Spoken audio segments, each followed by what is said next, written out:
variables we would need to address the problem. So that is something which we would be looking at. So as I gave you the example, if the sales is down, you might need information more on the items that you sell, what is the opening stock, what is the closing stock, the reorder point, the pricing, so on and so forth. So depending on the problems, you might need different kind of variables. Once you do that, the fourth step is cleaning. Now, what is this cleaning of data? It is something like this. Let's say that you are doing it in a bakery, and they sell 4 different types of bread, and you have this particular thing for 6 months. You have something for 6 months, and you want to do some comparative analysis across breads and so on and so forth. Let's say that the cost of bread per kg is 10 euro 20 cents, 11 euro 50 cents, 13 euro 50 cents, and the last entry is written as 1650 euros. Now, when you kind of do an analysis, you know that definitely the price cannot be 1650 euros because it is extremely high. Now, when you do data cleaning, this is very, very important, because if you proceed with errors, it will give you erroneous results. And for that reason, what you do is that you have to clean the data, and there are different ways of cleaning data. There is univariate outlier removal, there is multivariate outlier removal. For you guys at this stage, it is not needed. But what you could do is that you could just check the entries quickly and see that if it is there, fine. The best option to do is just put a filter at the top on the Excel and see if there are any outlier values, some values which are really vague. Once you find that, the best thing you can do is go back to the business and check if they are able to kind of correct it. If that's not the case, you remove that particular column itself or row itself. Why? Because if you proceed with that, you may end up with something that you cannot explain. So that is why it is very, very important. So this is what we call as cleaning of data, and every step of this would be kind of demonstrated or shown to you. And after that, what you do is analysis. So for the first step is speaking to the business. To repeat it once again, you speak to the business and try to identify the problem. It's not just data collection. If you just collect data, just give us some 100 slips and say that I'm doing this, the answer is wrong. It starts with you speaking to the business, trying to understand the problem or problems that they face. The next step is to collect data pertaining to that problem, clean the data, and then you analyze the data. Now, how do we do the analysis? It is something similar that you have done in your BDM theory. Okay, from week 5 onwards, for those who are new to this, from week 5 onwards, you will have an idea of how you have to use Excel and do the different analysis. But starting next week, what Aditya would also do is that show you different kind of graphs. And what we have also done is, where we have put different kind of the different graphs that you can use. We have given a document on that specifically, which you can access it from the device. You'll see that if there are 2 quantitative variables, you have scatter plot. If there is 1 qualitative and 1 quantitative, there is a box and whisker plot. What is that? We would not be explaining. We leave it to you. Go back and see what can be done. For example, you want to say that countries and their literacy rates, and then you can use a box and whisker plot perhaps to kind of do it well. So we don't insist on simply doing bar charts. If you give spikes, it just tells us that it's descriptive, right? For a particular week, this is the sales. Spikes don't mean anything. Now, what you can do is that you can arrange it in different ways so that it kind of gives very, very nice insights. This is something which we leave it to your creativity. What to try, what not to try, it depends on the variables that you use. If it is qualitative, quantitative, this is what you have to use. If it is quantitative, we go with this. So we have given a document, go through it and try different possible combination. Now, once you kind of have, once you have this trends, what you have to do next is that you have to interpret it. You have to write, why is the trend like this? And for that reason, what we have done, I don't know if many of you have seen, we have also introduced the qualitative data analysis. So data analysis is not just quantitative, it is also qualitative. Basically, when I'm speaking, you can also do some analysis based on that. And the videos of that are already available on YouTube. And the third week, I'll have my colleague Chavi Chen. She will come and explain how qualitative analysis is also done. Now, why do we do that? When you have certain trends, if you're not able to explain, the best thing is that you go back and you go and show it to them and say that, why do you think the trend, it's going up and down? You are getting a sawtooth curve, or let's say that a sinusoidal curve, something like that. When you're getting, the next step is, why is that something that you're getting something like that? And that is very, not just drawing the graphs and giving, but to interpret it. Because most of the times you guys get the p-value and you say that if the p-value is less than 0.05, we reject the null hypothesis. But why do you reject it? What is the reason? What was the reason it was rejected? That is very, very important. And when you go further, as you become managers going further, it's not just the analysis, the interpretation is also very much which is needed, and that thinking has to come from now itself. Let me give you an example. Most of the papers or literature that we read, or something that you see around you, it says that customer satisfaction, if I'm very much satisfied, I'm loyal to that organization, I want to buy from them every time. But when I was a PhD student way back 2 3 years ago, so I read a paper which said that customer satisfaction did not translate to loyalty. Let's say that there is brand Zara, which I really like, and I buy every time I want to buy an apparel, I buy from them. But when I go to Mangalore, which is my hometown, I might not have Zara there, right? So even though I'm satisfied, I'm not buying. So, there are conditions under which it doesn't work. So now you know that it is this particular results holds good under certain conditions only. Now these things are something which you can uncover from doing the qualitative data analysis. And then the insights that you give should be novel. Now what do we mean by novel? If the owner is also, there are two things. One is whatever we do is just a small drop in the ocean. The owner may have a hunch or idea of what are the underlying problems. That is something the owner might know in advance, and what you could also do is that maybe validate it or provide them certain insights which might help their business. Okay, so this is very, very important. Now I there was a girl, in fact she was working with a vegetable vendor in West Mambalam, and the problem that they had was that they were getting, so there is a to people who are new to Chennai, so Coimbatore is a big market in Chennai, and West Mambalam is in a place called T Nagar, which is a very, very crowded area, and most of the vegetables come from this West Mambalam to a place called so from Coimbatore to a place called West Mambalam. And the problem they had was that they did not have any bills, they did not maintain any data. Most of their vegetables they had to throw, so the losses, they barely made profits of 5 to 6,000 in a month, and the losses were very, very high. And this couple had no clue as to why it was happening. And when she started working on this particular project, she identified different trends. They procured vegetables which was actually not getting sold. That was first point. The second thing was that when the vegetables also came to them, most of them were actually rot condition, which means which they bought like 5 or 6 kgs. These guys did not even identify. There were like at least 3 or 4 which was spoiled, and that was actually spoiling the other lot. The third thing was there were competitors around them, which is an interesting case, which I will be speaking later today on Vijay Ram's coffee, how to tackle it. And there were competitors around them, and pricing was same, and they had better marketing strategies, they had better customer relations, so on and so forth. And then we did it as an experiment, we worked it, and I kind of suggested that in people in Chennai or any part, we are price conscious. So let's say that we give cut vegetables freshly in front of them, cut it and give it, and maybe we can try something as an experiment, sell as a sack of 20 rupees, cutting right in front of the customer. We tried out, and those strategies in fact really worked. And then we tried some 3 4 different experiments, and at the end of second month, the profits increased from 6,000 what they were earning earlier, it went to 16,000 rupees, and now they have been hitting 32,000, because now they have come up with newer strategies. So the project that you do is not just a data collection exercise. So please don't be under the impression, which is, this is what, when I see in discourse, when I see this on discourse, I really feel that people have not made an attempt to understand what it is. Any project that you do will involve data collection. Okay, but what you do with the data is important. It is not just a data collection exercise. Imagine that you're going in, you're trying to understand the problem. It's not easy. Yeah, data collection is never easy process. You have to understand them, you need to empathize with them, you should also be patient. And I'll also share some of my own examples as to how difficult it is, so on and so forth. So this is the first half of the first page of what we have is about the BDM Capstone project. Now, if you understood this part, please give me a thumbs up. If you've understood this, whatever I've said, just give a thumbs up so that we are all on the same page. Okay.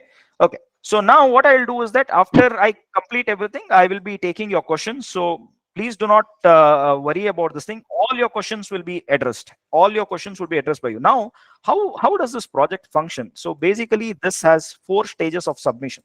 So what are these 4 stages of submission? So it starts from the proposal. Now, what is this proposal? The proposal is basically the idea that you give us, and the proposal has certain components which we have outlined in the rubrics, and which I will be touching in a minute or so.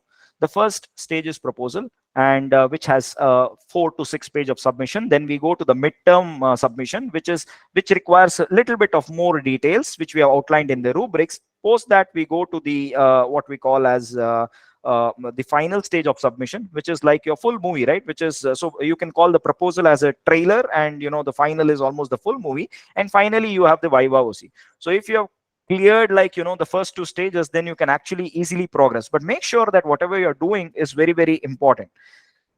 Next step is to kind of tell you what is the evaluation criteria. So this is the evaluation criteria, and all your submissions are to be submitted by the portal only. Okay, so you might be provided with the portal. If it is not there, you will have this rubrics, you will have this particular portal.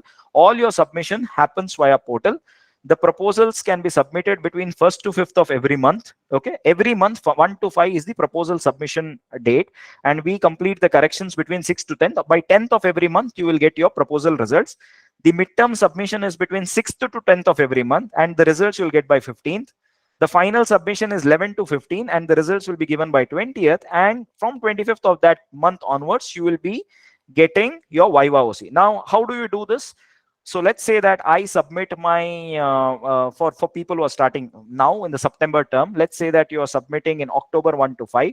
We would advise that you submit your midterm in November 6 to 10. You submit your final between December 11 to 15, and you can complete your viva OC by December. So those who have joined in October, they can easily finish in by December. Okay, but then what IIT Madras has also done is that not everybody can go at the same pace. So once you register, you have up to 2 terms to complete it, which means you get 2 terms. For those who have joined in May term, they can complete it in May term as well as September term. Okay, so you get up to 2 terms to complete it. So that is what IIT Madras has done. Because for me personally, the data collection kind of took time when I was doing my PhD way back then, and then it's not an easy thing. But then please don't do it for the sake of formality, because what we also see these days is that students wanting certificates or S grades and things like that. Don't do it like that.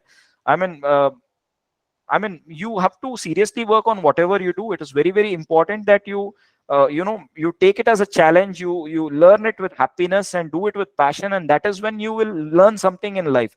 But if you simply do it for the sake of doing anything, not only this particular project but anything, it will be of no use. Now what is the timeline? So the same thing I have kind of written here. Suppose you submit the proposal between July 1 to 5, the results will be announced on 10th. The midterm can happen on August 6 to 10. For this is for those for those attempting in October, so the September term. Okay, but there are people, let's say that you have done it now and you want to submit, you can still do it. But we have a very rigorous procedure. We stick to this particular rubrics, and if it doesn't adhere, we kind of reject it. And the rejection rates are also pretty high. And what we have seen over the past 2 years is that we have kind of handled more than 8,000 submissions. And the students take typically 3 to 6 months on an average to complete the projects.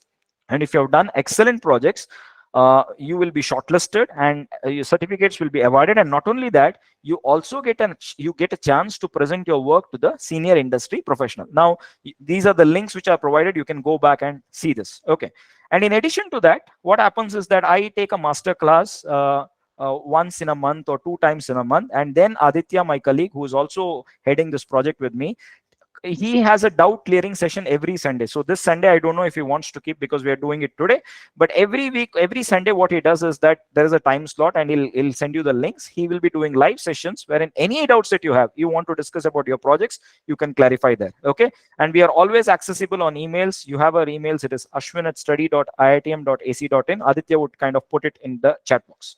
Now, coming back to the proposal. Now, what is this proposal all about? Aditya, maybe you can just put the email IDs in the chat box for them. So what is this proposal? So the first stage that I said is the proposal, which is like the trailer of the movie. So what is expected in the proposal? The proposal should be 4 to 5 pages long. And it is evaluated for 100 marks and scaled down to 20, which means that the proposal weightage is 20%. We evaluate for 100. We give you a score out of 100, and it is scaled down to 20. And when the correction happens on the portal, you will be able to instantaneously see what your scores are. We need a pass mark of 50 out of 100 for the proposal to be approved, which means if there is no 50 marks, it is rejected straight away. It can be one objective. It can be two. If the problem is quite big enough, you can have one objective. But if it is like small problems and you're not able to do it, then you can have 2 objectives or sometimes even 3 objectives. Now, what we do is that the first step we do is check it for plagiarism. So we have a software which is called as Turnitin. I don't know if you guys know it. So what happens is that any assignments when you submit worldwide, any assignments, any scientific article that you submit worldwide is first checked for plagiarism, whether you have copied content from anywhere. Even let's say that you have said that we spoke to a business and copied data from Kaggle or GitHub. What would happen is that immediately it would kind of tell us what is the data source, and it will show that the similarity percentage is this much. If the similarity percentage is greater than 20, we reject your project. I mean, we say that it is plagiarized and we reject it, which means you have to resubmit it once again in the next month. Your 1 month is lost. Okay, so don't do that. Now, how to avoid plagiarism? Write everything in your own words. Everything, your English may be bad, it is fine. You write it in your own words. You ask us as many questions as you want. In addition, you can also check our feedback from your seniors. Obviously, we get bouquets, we also get brickbats. People who have done work, they give us bouquets. People who don't want to work give brickbats. This is a profession where we cannot satisfy all, unfortunately, but we make every attempt to help you guys out.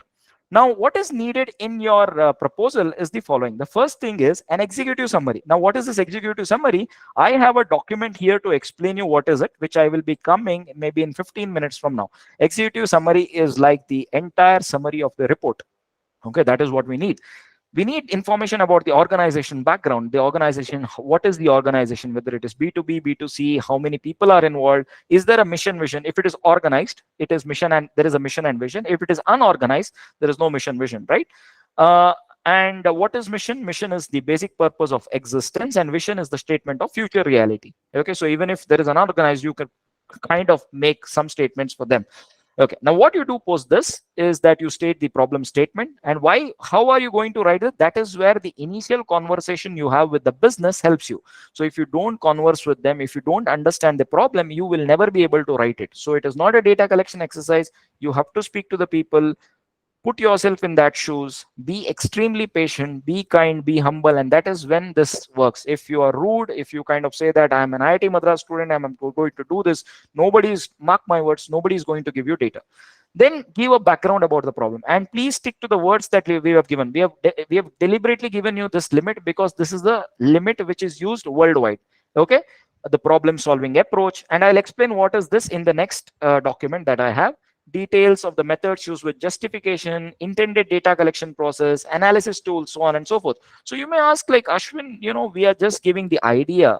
How do we give information about the methods? Now you should know that it all comes from project management, which says that, let's say when we are constructing a building, we know that what kind of timeline it is going to take, what are the different tools we are going to use. So similarly, you're going to say that, okay, I have the problem, I'm expecting to collect, these are the different variables which I'll be playing with to give you, to spit out an output, and I am likely to use this particular chart because this is the likely insight which I'm thinking at this particular stage. And this may change, what do you say, your methods or your analysis might change when you go to the midterm, because that is where you do the actual analysis. But here, when you kind of hint to us and tell us that, okay, this is what it is, then we can also give you certain insights and say that, okay, boss, go back and look at this, and this is something that you can do. So this is what you write. And then we have something called as a work breakdown structure and a Gantt chart.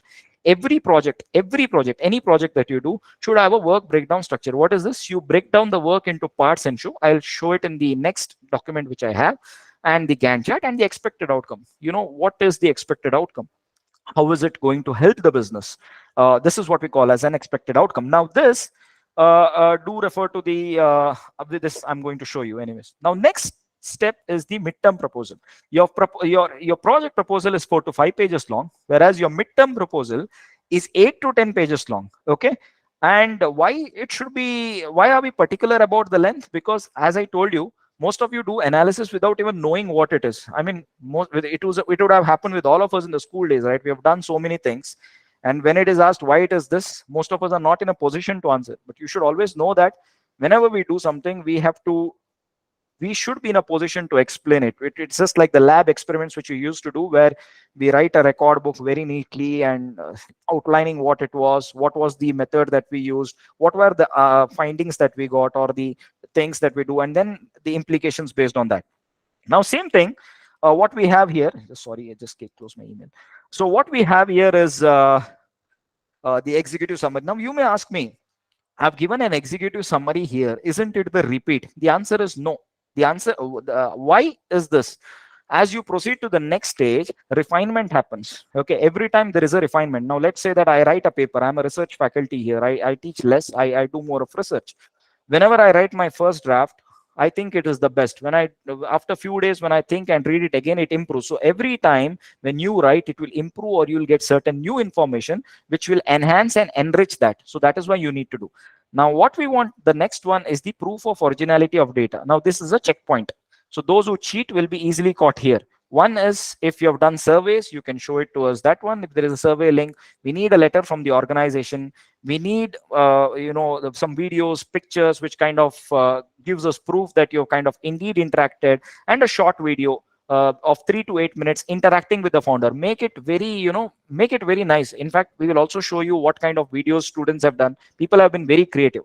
The next step is to understand, get the metadata and descriptive stuff. Now what is this metadata and descriptive stuff? Metadata is nothing but the different variables that you want to solve your problem, and information on that is in these links 1 and 2. Go back and check it. And what is descriptive stat? For every variable that you've collected, there is mean, median, mode, standard deviation, so on and so forth. So that is what we call as descriptive stats. Okay, so that is what you're supposed to do. Now comes your actual analysis here. Okay, what happens with the analysis is that now you have collected the data. Now you start doing analysis. In midterm, we would recommend you to use between 4 to 5 graphs. Don't use bar graphs, don't use pie charts, so on and so forth. And use some innovative charts. Play with your data. In fact, play with your data, try different types of things, and experiment with it. It's fun. When you play with the data, you just get novel insights. And then based on, for every graph that you have kind of drawn, what you have to do is you have to write what we call as an observation. Why are the trends like that? And it should be based on your analysis. Keep it in mind, it should be based on your analysis and not from intuition. If you're saying the trends is like this, it is not that, okay, it is not happening other side, this side. It should be based on your analysis and the entire discussion that you have had with them. And that is why we have brought in qualitative data analysis, which can help you craft this section well. So this is what you do in your midterm. Now once this is done, so this is also having 20% weightage. Once this is done, it is the final submission. Now this is the final movie that you do. It should be 18 to 20 pages long. Okay, and this is having 40% weightage. So you have 20, then you have 20. This is having 40% weightage. Again, we are asking for executive summary. Why? Because refinement again happens. It becomes more and more tighter. It becomes very good now. You explain this. If you have so we typically advise you to have between 5 to 8 graphs. But if you have more graphs, what you could do is you can provide a Google link and share it on that. So, and give us access so that we can have a look at it and give interpretation. Now, typically, don't give us spikes. Don't give us simple spikes like bar graphs. Don't give us a pie chart with more than 5 pies. I saw a comment on one of the video where somebody has said that a PhD student says that should not be more than. I'm not a PhD student, by the way. It's that should not be having more than 5 pies, and so on and so forth. The reason is this: in that particular context, it is correct. But when you do it from the project, in that particular context, they are actually making a comparison between different organizations. So it would hold good. But when you're doing it from your project per se, it is one specific project. So what we say is that when you're doing it for one specific project, make sure that you don't have more than 5 pies in your pie chart. Secondly, don't tell us about the 80-20 principle, the Pareto chart. Everybody knows that 80% of the problem is because of 20% of the issues. That is something everybody knows. If you want to do it, you can do it, but give it separately. That will not carry some extra marks because everybody knows what the issues are. And finally, what you have is what we call as Viva OC. So this is the final stage. With this, you will get a real flavor of being an IITian. So what will happen is that you have to make 10 slides altogether. Start to end should be 10 slides. And then what you do is that this is evaluated for 100 marks, again scaled down to 20. And again, a cumulative of 50% is needed to pass. And what is needed? We need the following things. Okay, so presentation, how do you present? We'll ask you different questions, so on and so forth. Now, one thing that I want to kind of clearly say is that we kind of correct this in batches. I mean, a lot of corrections comes in, and we have our TAs who are from IIT who correct it. At any stage, if the cheating is detected, whether it is proposal, if it is proposal, okay, it's fine. But then, we had cases, we had students where they cheated even in the final exam, which means that it was undetected in proposal, midterm, final, but it got detected in the Viva OC, then it is rejected and the student has to repeat it, the student gets a U grade and he or she has to repeat it entirely again. So please do not cheat, because it is not the right thing to do. Do it sincerely, work on it. If there are any queries, drop us an email and we respond extremely fast. We have the best response rates across the different subjects that is being taught. Now, you may ask me, are there any reference books? The answer is yes. I will recommend three. I have given four, but I would strongly recommend three reference books. So this is something which you need to have in your library. And so I'm an avid reader. Aditya is an avid reader. We have a personal collection of 2,500 books, in fact. And you should definitely buy books. And these are the books available for very less prices on Amazon. Don't, I'm not kind of promoting them, but if you guys want it, you can buy it. So the first is on market research, to understand the process, how it is that you have to do, what are the things that you have to do. The second book is a strongly, take it from me, it is strongly recommended.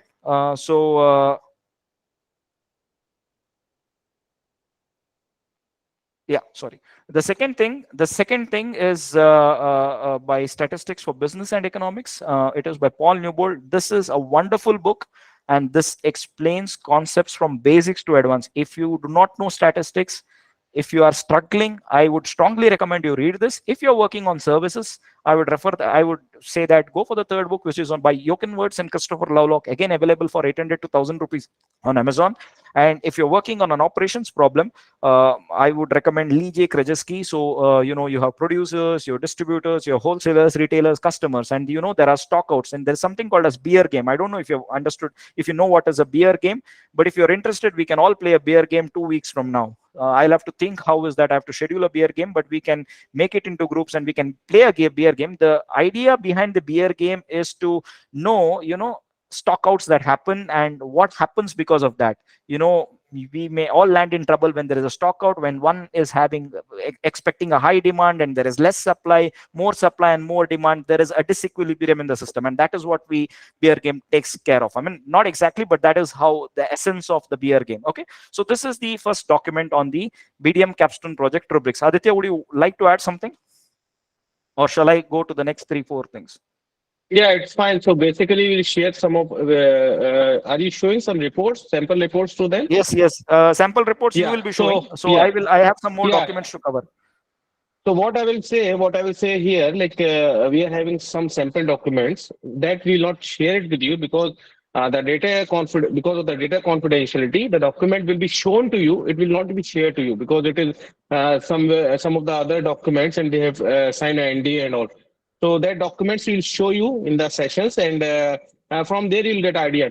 And we have made one document, right? The document, it is related to the proposal format. In that, we have attached all the links because there is not a separate documents for all. Like as Ashwin told you, we have a different content of the document, right? If you are having a proposal, right? In proposal, you have a different content. You have to explain what exactly the executive summary you are going to put as per the proposal thing, right? So in proposal, you don't have to put a lot of things. You have to put the problem statement, how you are going to proceed, and your timeline. So for that, you have a like a smaller executive summary. It's something like when a movie is going to release, they have a different teasers, right? So basically, you are giving a teaser. Proposal is something a teaser, right? After then, when you are going for the midterm, you are putting a details. You are putting a details of a statistical analysis, right? You are putting a metadata. So as per the report, the content of the executive summary will change. So we have a single document where all the things are written. You have to just change the format, the content, the way in which you have to write it. It's same for all the documents, for a midterm, for a end term, right? Yep. So yeah, so that document is there. In that document, we have attached declaration statement. Yep. Declaration statement is Uh, something that you are going to do the analysis, right? So that analysis, whatever we are going to analyze, it is only for the academic purpose. You can't say like I have done the project in IIT Madras in this particular field, and this is the result which is approved by IIT Madras, and this is yes. what the conclusion I have drawn from IIT Madras. You won't be able to generalize the thing in that of the project, right? So basically, whatever you are showing here, it is only for the academic purpose. It is not something, a general thing which you can focus on the market, right? So this is what we need to communicate strongly because there are some cases and they are a part of conflict. Like if you are saying something, it is a point of conflict between IIT Madras and some other companies and all, right? So you don't have to focus these things. So that's why you have to sign a declaration statement that all the things, whatever you are using, it is only for academic purpose. You are not going to communicate these results with anyone else, right? Yep. So So I think you are yeah. already going to sign an NDA with the companies as well. You are going to share the documents with them that you will not disclose the data. It depends, like it depends upon the company to company. If you are having a very big company, they will ask you to sign an NDA. If you are having a small shops, right, a small shops like a vegetable shop, a stationery shop, in that condition, you don't have to sign an NDA, but you have to make a data confidentiality in that condition. It's your responsibility to not breach the data of someone, right? If they are not too much educated, just try to make it confidential. Don't breach the data, right? Because it's something like it says of a particular shop for a year, they are giving you data on a sale. So Yep. what you have to do, basically, I want to focus one more thing in the project. This project is, if you see, in the past, when the project is started, we have got nearly 250 domains in which students work, right? It is not a single domain. It is not particular organization. People have done the things on a small vegetable shop. They have done a thing on a small ironing shop, right? So from where they are getting a data, they are just doing the project. It doesn't matter they are going to Infosys or big companies. They are not focusing on the big. If you are getting a data from big companies, it is fine. We are not restricting you to just for a particular domain. You are free to take data from anywhere else, but you don't have to copy the secondary data. From where Yep. you are getting the And primary data, it's in, fine for in us. Yeah, it's in fine for fact, us. if you ask me, I'll take the questions after I complete my presentation. I'll be there. So in fact, if you ask me, I would kind of advise you go with unorganized, because yes, it is tough to convince them, but then you are actually helping them out do something, because this big Yeah, businesses already have basically, things. this. Yeah, and if you Yeah, ask me also that big businesses still can they solve it, the answer is yes, but all of us do have this blind spots, right? So a blind spot, which means that sometimes something is very obvious but we are still not able to do it. Now I'll go to the second part, which is the BDM Capstone Project document. Have I bored you guys? Is it boring? Not yet, sir. Okay. no, sir. Okay. So okay. So yeah. So the BDM Capstone project. So now I'll come to the second part. So what is the second part? Is to give you information about the BDM Capstone project and what is that we need, so on and so forth. Okay. Now, any report which is kind of submitted without name or roll number is desk rejected. So whenever you submit a document, yes, there is a portal, but you should always write your name and roll number. If any of the one thing is missing, it is rejected. Second thing is it has to adhere to the rubrics, which means whatever rubrics we have given, it has to be same thing as that of what we have mentioned in the rubrics. You should not deviate from the rubrics. The third thing is maintain a uniform formatting, like Times New Roman 12, like just like the One thing I want to interrupt. Sorry to interrupt. If you have a WhatsApp groups, right, where all the students are just try to put a message. Don't join from your personal IDs. Join from your official email IDs, because we are getting a lot of requests from the personal IDs, and it's not basically whoever is joining should be authenticated, right?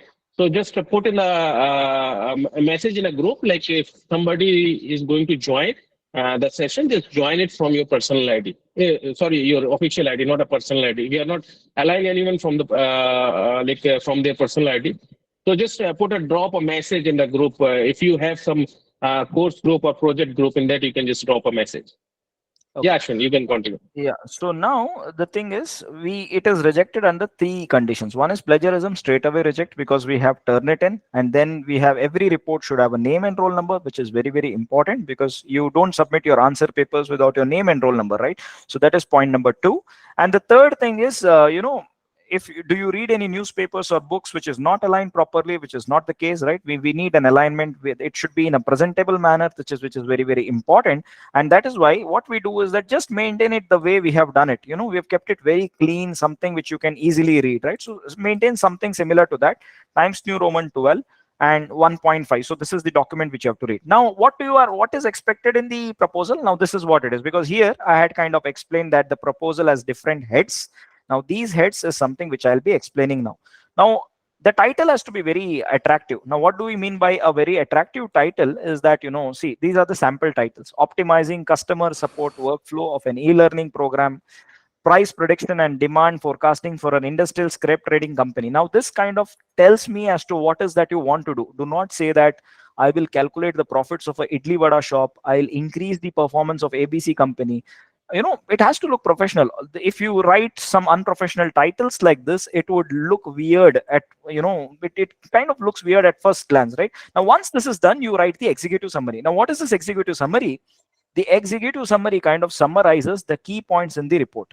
It includes the following: what is the purpose of the report, if there was any problem, what was the objective, the methods that you have used, the trends that you have seen, and what is the recommendations of yours. Now, this is what you write in an executive summary, and this basically is like the trailer of the movie, or it summarizes basically your report. So you have to write it very tightly in 200 or 250 words, which you have asked to. Now, don't say that I'll help. Ashwin, I want to add one thing.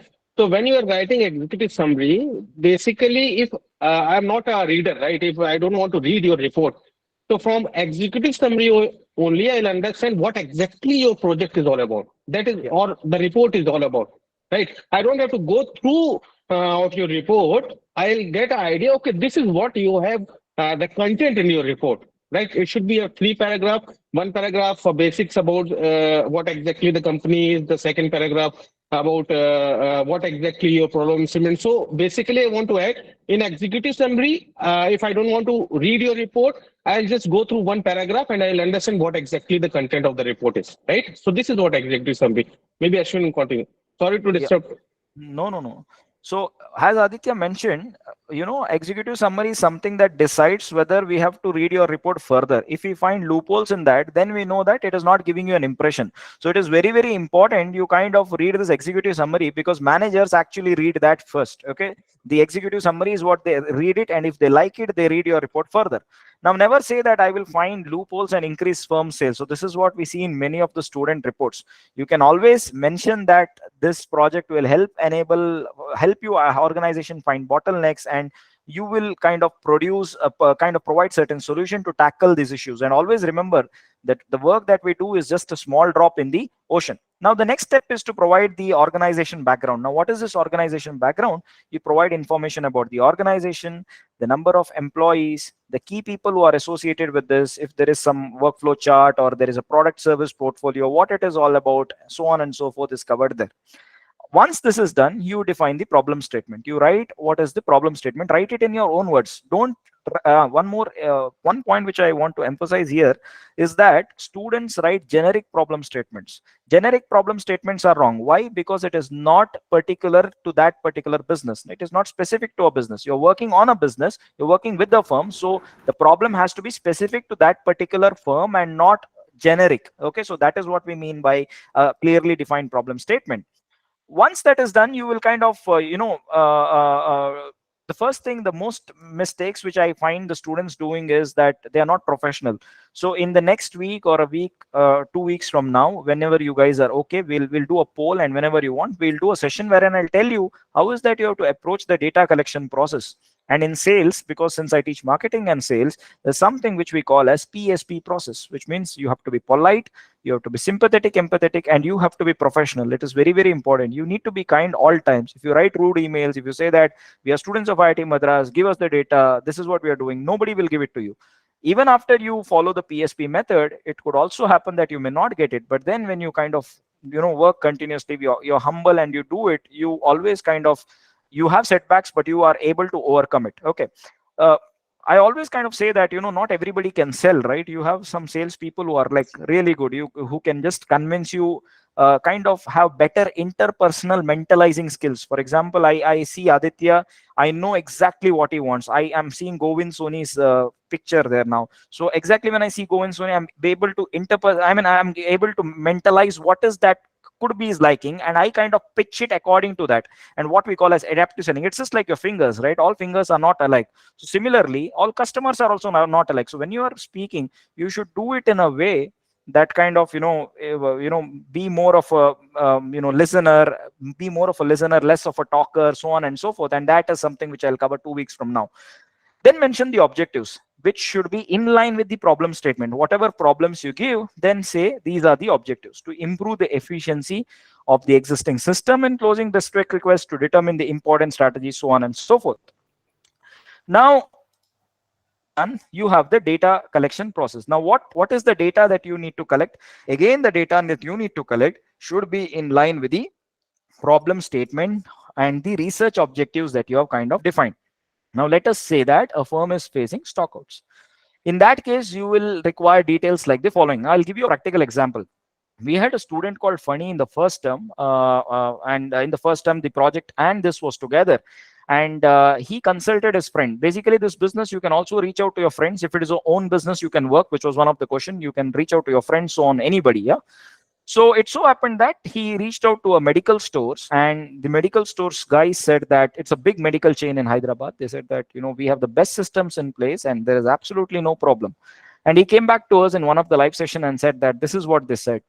And then we told him that no, there should be some problem. So in that case, what he did was that he went reverse. So they said there was no problem. So we insisted that he take the data set and we went the reverse way, which is not the approach which I'm telling now. And he found out that there was stockouts happening, which means to say that, let's say that a particular medicine or a drug which was supposed to come at on some date did not arrive, and it came after 3 days. And when this kind of analysis was done, the stock out actually costed them 50 lakh rupees. Okay, so this was one place where even it was a surprise for the owner as well, because even they were not able to keep track. And it is very difficult in pharmaceuticals. Why? Because when you have medical shops, so many things are coming, you're not able to keep track. But then the medicines that they were actually, there were stockouts were coming in low volumes, but the cost was very, very high. Maybe it was life-saving drugs, so on and so forth. But then this was very, very important. Now, what should be the kind of sample graphs? This is not for your proposal. There are no graphs. You just say I'll be doing graphs, but I'm just showing the kind of sample graphs. This is something that I have kind of shown for illustration. So that is why I have not named it, but every table and figure should have figure number, name, table number, name, the axis clearly defined. See how beautiful it is done. Now, this particular graph was of a student called Jaydev, and what he did was that he kind of did a certain analysis of a call center, and they were getting lots of calls. Okay, and he wanted to find out that, what is the frequency of the call, when is it coming, how it could be improved, how it could be optimized, so on and so forth. And he came up with something which was very, very creative. He came up with many things, but I'm just showing you the kind of graphs that we expect, and not simple spikes or pie charts or so on and so forth. Then what are the expected timelines? The timelines is, what is the timeline to complete a project? Every project has a timeline, right? You will not be doing it forever. So you have to represent it using work breakdown structure and a Gantt chart. Now, what is this WBS, which I told you earlier? Let's say that you need to construct a home. So you have this internal, foundation, external. So similarly, when you're doing a project, you will say that, okay, meeting, these are the things that I'll be covering in the meeting. Then you have the data collection exercise. These are the things that I'll be doing that. Then I'm having the, what do we call as data cleaning. These are the things that I'm doing. You break it down into parts. Now, where to find all this? There are documents available throughout. There are, templates available which you can sit and work. So we will not focus more on this because this is very, very easy and it can be done fast. And then you need a Gantt chart. Everywhere you'll have a Gantt chart. Now, what does this Gantt chart say? If you kind of see this particular Gantt chart, I'll explain it very quickly. For example, vision and strategy, it is going from April to March. But the thing is, if you see the market research, it is starting from March to July, which means that for the market research to start, vision and strategy, company incorporation, and this IP things is to be done. Which means, in some cases, the output of one section, the input out to the input of one section depends when one stage is completed. So let's say that I have to produce a cap for this particular water bottle. Then the bottle needs to be in place, okay, or maybe I need a bolt for something. Then one product is to be completed, and only then I can start the next process. So similar to that. So that is what the Gantt chart kind of tells you. And you have to give timelines, like, in WBS you are just explaining the work, you're breaking down into parts, you're not telling when it is happening. And you could kind of give us like how much work time it is going to take, is the budget involved, so on and so forth.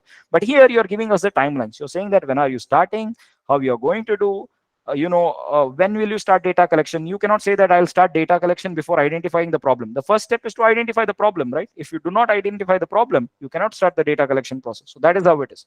This is what you will do. And finally, you have expected outcomes, which is the deliverables. What are the deliverables? Every project has a deliverable.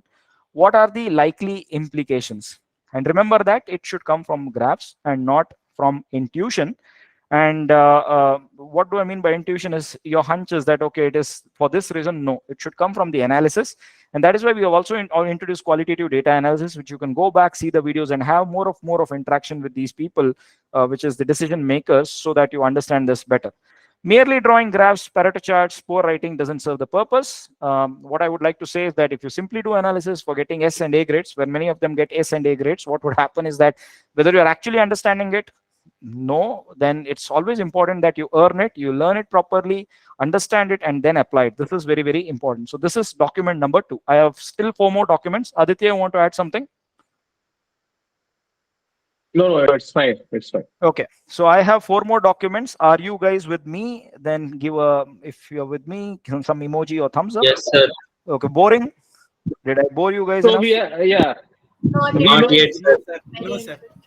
we, we know you all have a lot of questions. Yeah, So I we'll saw take some your thumbs questions down. one by I one. also Just, saw some thumbs down, so yeah, it's okay. yeah. I mean, as I said, I cannot satisfy all, but we are trying our best. It's, I mean, yeah, Yeah, it's a long yeah, yeah. session. It's So okay. don't worry. We have a couple of sessions. Every Sunday, I'm taking your doubts and all, right? Because this is a short introduction session. Like what about the project is, what you have to do in the project. So we are explaining you everything in a very concise manner, and like in a when you are going with the journey. So this is not a project. This is journey, right? You Yeah, assume it as a journey. When you are going, when you are starting the project, just try to document your whole journey, yeah, because when you are sitting in the placement, and when you are going with to some company for a increment, or for some interviews, you have to show your journey, you have to pitch your journey, because when you are going to the companies, they are just focusing more about the project. They are not asking you a lot of things which you are yeah. mugging up in the subject, right? Because you are not able to explain this thing. They are just trying to get an idea, okay, you have exposure of the things or not. This type of exposure you will get it from this project. Got it? Yeah. So in fact, Aditya told an excellent point, because whenever you go to interviews, people will not ask you what you have this thing. But if you have projects, and even your seniors who have got jobs, projects have always helped them. Not only BDM, any project that you do, that is where your understanding is put to test. Keep this in mind. Whenever you're doing independent project, it is where your understanding is put to test. It is when you're able to explain things very, very clearly, and that is when somebody understands whether you have really understood it or not. Okay, so I'll take the questions later. Once I finish 4 more documents, 3 more documents, I will take your questions. Now, what is this Capstone project? So last year, I was watching this T20 World Cup, and now the T20, now the ICC ODI World Cup is coming in. And for me, the thing is, since I do research, I was, and it was just a tweet that I came across, and the tweet was this one. Okay, so it kind of was this was the kind of tweet, and it kind of said that Mohammad Rizwan and Devon Convoy are better players, and that made me question why is the case. And I was just curious. I actually wasted my time doing this analysis because I'm cricket crazy bit. And then I found out that for me, this argument did not make sense at all. Why? Because you never make a comparison on one factor alone. You cannot compare anybody based on one factor alone. It's like a multiple regression, right? So then I found out that there are many factors which decide whether a batsman is good or bad. The batting position, the whether it's your home ground, because home ground gives you an advantage, or it is away, the opponents if you face, if it is Minos, then everybody can score 100. Then the batting position, the bowlers that you have faced, the climatic conditions, whether it is cold or hot, many factors come into picture. And that is why his argument absolutely made no sense to me, because I started thinking from the lens of from seeing it from the lens of a researcher. While average can be one factor, we cannot say that it is the only factor that kind of decide. Now, when you do this capstone project, you will see that everything cannot be attributed to one factor, but there are multiple factors which are responsible for it. Let me give you an example. Is advertisement the only reason for sales? The answer is no. Because yes, advertisement could drive sales. It could explain some percentage of the variance in sales, but then it could be because of the service quality. It could be because of the brand image. It could be because of the status. In Paris, for example, like there are Louis Vuitton bags. I was just been to something called Galeries Lafayette, which is one of the most expensive mall in the world. There were smaller bags, and I just checked the price. It was like 3,000 euros, which roughly translate to 2,70,000. This thing. So for some people, it is status symbol. That you carry it. So there are different factors which contribute to it, and it cannot be attributed to one factor. And Then I kind of gave an example here. I'll not explain much so that I can take questions, but I've written it in a such a simple language that anybody can understand. I would recommend you all to please spend time, some 10-15 minutes, and read this. Every document I have made it like 3 to 4 pages. The objective behind making the document simple is that whenever I read or whenever I teach, I always make it a point to make it as simple as possible. I don't use jargons, I don't use this thing, because you have, that is when your learning becomes fun. Okay, you kind of enjoy it. Okay, you're finding a deviation. Why is there a deviation? What happens when there's a deviation? So on and so forth. So that is when your learning becomes fun. So the data cleaning example I've given here, so I've given here, you can go back and check it. So why do we do all this? I've kind of said this thing. So personally, from my experience, this is one thing which I always say. I mean, I brag about this, in fact. So, when I was doing my PhD, it was the peak pandemic time. And, working in B2B marketing, I thought that, okay, my interpersonal skills are better. I communicate well so that I can easily go meet people and get the data. But the challenge actually came when COVID came in. And, I had to complete my PhD, my stipend was getting over. And at that point of time, the only tool that I had was LinkedIn. And what I did was that I had a long questionnaire, which was 10 pages long, okay, because we have to test our different models. And I reached out to people on LinkedIn, because this was an idea which my friend gave. Okay, and everybody I would recommend that have a LinkedIn profile. It's very, very important. It's professional one. And even, in fact, it's very good. You get to know about a lot of opportunities. We get to learn from each other. I also learn from you. There's so many things that we can learn from LinkedIn. Okay, there was professor who was taking a workshop which otherwise would have gone in thousands of euros, which I could attend free of cost. We all learn a lot from it. So I would strongly recommend you to have this particular profile. Kind of, put your learnings in that, make a post of it, write it in a story like, this is what we learned. And you can ask for comments, reviews, so on and so forth, which is something which I leave to you. So I reached out through LinkedIn and I had sent it to 1,287 people. And unfortunately, as we know, that nobody wants to do a survey, right? Even if you ask me, I would not do a survey. But when it is my own baby, I know how painful it is. So to do the analysis, I needed a minimum of 250 samples to do a good analysis. And I got some close to 310 responses. And then after cleaning the data, 27 had to be discarded. And I used 283, which was like then, which was used to do the analysis. This entire process took around 3 months. And that is when it taught me what patience in life really is. It is not just a data collection exercise. At that point of time, it realized that I kind of realized that we had limited social interaction. On one side, you see the news, your mind is disturbed, and so on and so forth. But then that is what made me realize is, how do you speak to people? You kind of be in their, you empathize with them, be in their shoes, and try to understand, empathize with them. And some of them said that we'll do it now. They didn't do it. I had to send them a polite reminder after 3 days. They are not doing it for any money, right? They're doing it for free of cost. Unlike in abroad, when we do surveys, we kind of give them some, some gifts are given, or some 10 euros, 20 euros is given, which there is a motivation for them to do. But here in India, at that point of time, I did not have money to kind of do it, and I had to spend from my own pocket as a student, which was very, very difficult. But now things have very much improved. Okay, is this okay? If it is okay, I will go to the next one. If it's okay, you can give me a thumbs up so that I can move to the next one. You guys sleeping? No, No, sir. sir. Okay, No. fine. No, Okay, no, sir, no. Aditya, you want to add something? Yeah, so as has been told, like it's basically a difficult journey now after a lecture of nearly 1 hour, right? You people are too much motivated, right? But once you are going with the journey of this project, there are some points where you people are really feeling frustrated, and because you are not getting a data, and these are the points which in which you have to gear up, right? These are sometimes we can say it's a pivot point.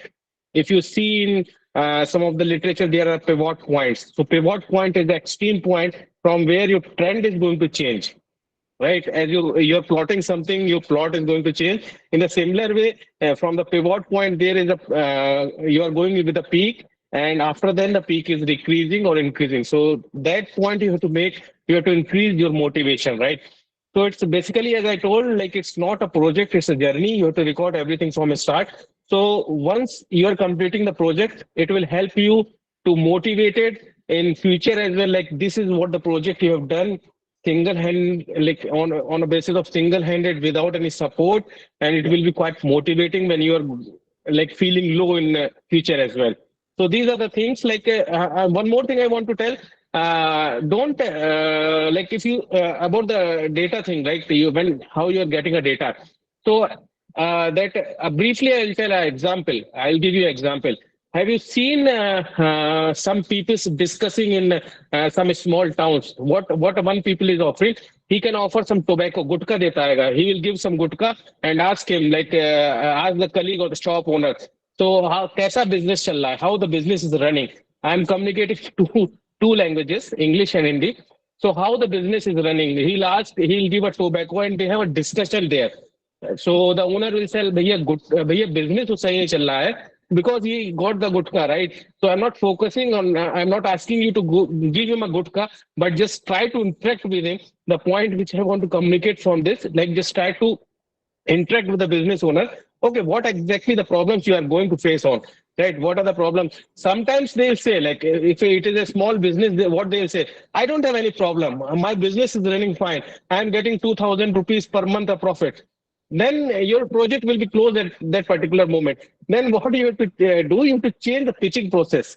That is just have a future session in which we can make a breakout rooms and we can discuss like how you have to pitch it down, right? So these are the things you can just try to learn the things from your nearby people, how they are just talking, how they're communicating. Like it is one of the best example when they are taking sharing chai and they are taking sharing good cards, right? So they are having a lot of discussions about the business, how the business is going on, what are the things you are having, what are the problems you are facing. So easily they are getting a data, right? Easily the owner will be telling, okay, these are the problems I am facing, and this point, like I'm not getting too much sales. These are the problems. My raw material is getting expired. So these are the points on which you need to focus, right? Because what is happening when you are going to a small shop, right? When you are going to a very small shop, like a vegetable shop and like a stationery shop, and when you are pitching down, like I am from IT Madras and I'm doing this project, so expectation level will increase from 0% to 80%, right? Because you are taking a brand name, right? So in that condition, when you're pitching something and when the output will come, so it should be something like that. It should be useful for them, right? Because they don't have much understanding about the business, about the data. If you are going to give a good suggestion to them, right, it will be more useful for them, right? So we have in the previous reports, we have seen a lot of changes in the project, like a lot of changes in the business as well, with the help of project. Like there is a transformation of 180-degree 180-degree transformation we have seen. They have shared some images. So what you can do, just record if you are, now it's a digital world, right? You can take your mobile, you can record the interviews, whatever you are doing. You can just take the pictures, how the shop is when you are starting the project. After 2 months, how the shop, what are the changes he has done as per your suggestion. At the at last, what are the changes? So these things, just you try to record it for your understanding, for your motivation. So it will be quite helpful, right? Don't consider this as a project, consider it as a journey. That is what I'm telling from starting. So it will be it will boost your morale. Like when you are getting down, it will boost your morale. If you consider it as a subject, then might be you are facing somewhere trouble. And if you consider it as a journey, then it will be quite useful for you and quite motivating for you. That's all from my side. Yeah, Ashwin. Okay, so in fact, Aditya told a excellent point, because I was thinking, how do I explain it to you next? And then, that particular thing, that don't see it as a liability, always see it as something which is asset, which is very, very important. I'll take all your questions today. Don't worry. Even if it is 4 hours, it's fine. For you guys, it is late night. For me, it is 4:45. So it's fine. Okay. Now, what I also did was that some of your seniors kind of wrote things on Discourse. So I just, I countered and answered them every single thing. And I also always keep things in open, because so that you understand what is the purpose. Some of them don't want to do it and they write things on Discourse, which is definitely, dialogue is always better, because whenever there's an objection, this is what happens in sales, right? You tell anything to the customer would not agree. The customer would also raise an objection. So similarly, what I also did was, whenever your seniors did, I also always answer to them. If you see the project for BDM, we answer in seconds or minutes, and all our emails are answered. Most of the times, none of our emails go unanswered. Okay, so this is what we always do. Healthy discussions is always needed, but if you simply make claims saying that it is data collection exercise without actually having undergone this, then it is actually not fair, in my opinion. Okay, because uh, you know uh, people say many things, but at the end of the day, when you do it yourself, some of them may not like maths, some of them may not like stats, some of them may not like even me, some of them may not like Aditya. But the thing is, that's how it is, right? I mean, we live in the present, and this is how things go. I would definitely not recommend Aditya's advice on taking gutka. We both don't eat, so I mean, on lighter note, so you also don't have to take that. Okay. So what this is a live case on Vijay Ram's coffee, so which is very very close to my heart. So that was pun intended for Aditya. Don't take it seriously. Yeah, it was just that he said that how people kind of manage conversations. Okay, so something like that. Yeah, So it yeah. was just pun intended. Huh? So, so these are the examples like chai pe charcha, gutka charcha. Yeah. These are the examples, but it depends on you how you have to communicate with Yeah, them. yeah. Don't tell that we professors said you have to have, and then tomorrow we will get a brick bat. So Yeah. that is something which I wanted to say. Okay, so now why is this Vijayram's coffee pretty close to my heart? Is because it's in Chennai. Chennai is my favorite place, though I am from Mangalore. So I always love Chennai because I've been there for like almost 5.5 years of my life, and it's very close. So even when I fly down from Paris, I get down in Chennai first, stay there for some time, and go. And it's beautiful place. I mean, I fell in love with it. And even when you go to Paradox, go around Chennai, and especially there is this place called T Nagar in Chennai, which is known for shopping. Okay, so which is a shopping place which is crowded all the time, and it is very beautiful. Now in T Nagar, near the bus stand, there is a shop called as Vijay Ram's Coffee. Now all these documents are accessible to you, the social media links are also accessible to you, so you can see it yourself. So this Vijay Ram's Coffee was started in the year 1975, and it started in T Nagar, and it is a family which is run by father and son. So it was the father who started it, and his son kind of followed him. And I stayed in T Nagar, especially between July 2020 to November 2020, because our hostels were closed, and I was at the peak time of my research, so I had to find an accommodation and stay there. And that is when I met this guy called Senthil, who is the owner's son, who is now the owner, in fact. uh, Santil's father is now around like 75, 80, and he sits hardly for an hour or two in the morning. He comes because, business is business, right? At the end of the day, they treat it like their baby. But it is Senthil who kind of changed this business 360 degrees. Now, the unique thing about Senthil is I like the way he connected with the customers. Okay, I really like the way he connected with the customers, and there was something unique in him. He, even if you are first time or if you're second time, multiple times, he'll come and speak to you. He'll take your feedback. The best part was there was a lot of competition, and this was an interesting thing. All these my cases, whatever documents which we have prepared, it is based on our real life thing. So all you see is, whatever we have seen in our real life, we have observed it, which we call as ethnography. We have kind of observed it, and we have written it in our own thing. So we think and we write, so we enjoy doing this. So there were 15 shops, and tea shops, that tea, they sell cookies, some of them sell tobacco products, so on and so forth. But this guy was very clever. He never sold any tobacco products. So, which kind of tells you that anybody can go and have tea or coffee, right? And this tea and coffee was very, very special. Now, what happened was that his pricing was more than others. Actually, if you look at the others, were selling price tea for like $10 or $15. This per $10, this guy sold it for 20, but still there was a crowd. Why? There were two things. One is the friendly warmth that you got there. He was a people's person. And second thing is, there was some innovation in whatever we did. His coffee quality was exceptional. I really liked it. Go back and see his Instagram page. You will really love the person. I don't know what is his educational qualification. Maybe he's having a bachelor's, but this guy was actually a dude. I mean, he exactly knew all the tricks in the book to convince customers. So what he did was that he greets the customers and knows most of them by name. I went after a year and he knew my name. So he says, sir, do you have an Instagram account? I said yes, and he started following me on Instagram account. Then he sends to me whenever I post something he likes, whenever he posts something I like. So he kind of created that connect. The outcome is customer satisfaction leads to loyalty, leading to behavioral intentions, which means now I really liked him. Am I doing a word of mouth? The answer is yes. Now this positivity is being spread to hundreds of people, and definitely some of you might definitely try when you go for your Paradox next time. He focused on long-term relationships and not the transactional ones. He just wanted long-term relationship with the customer, which the others could not imitate. Now, he always made it a point to take feedback from others. So what he did was that he did not sell tobacco related products. So the first point. So even women, children, everybody was comfortable. He included wafer biscuit coffee. He made a coffee from wafer biscuit, which was an instant hit. He kept only those items in stock. and would move those out whenever he sensed that it wasn't moving. So sundal is a kind of chickpea which is boiled and made in Tamil Nadu, which I really like. Mini samosas, cutlet. There were small, tiny samosas which I ate there. Junk food, but you can just try it out. Then he also started with sandwiches. It gave a good business at the beginning, but when it came down, he phased it out slowly in such a manner that I was not able to kind of identify. So I'll give you an example.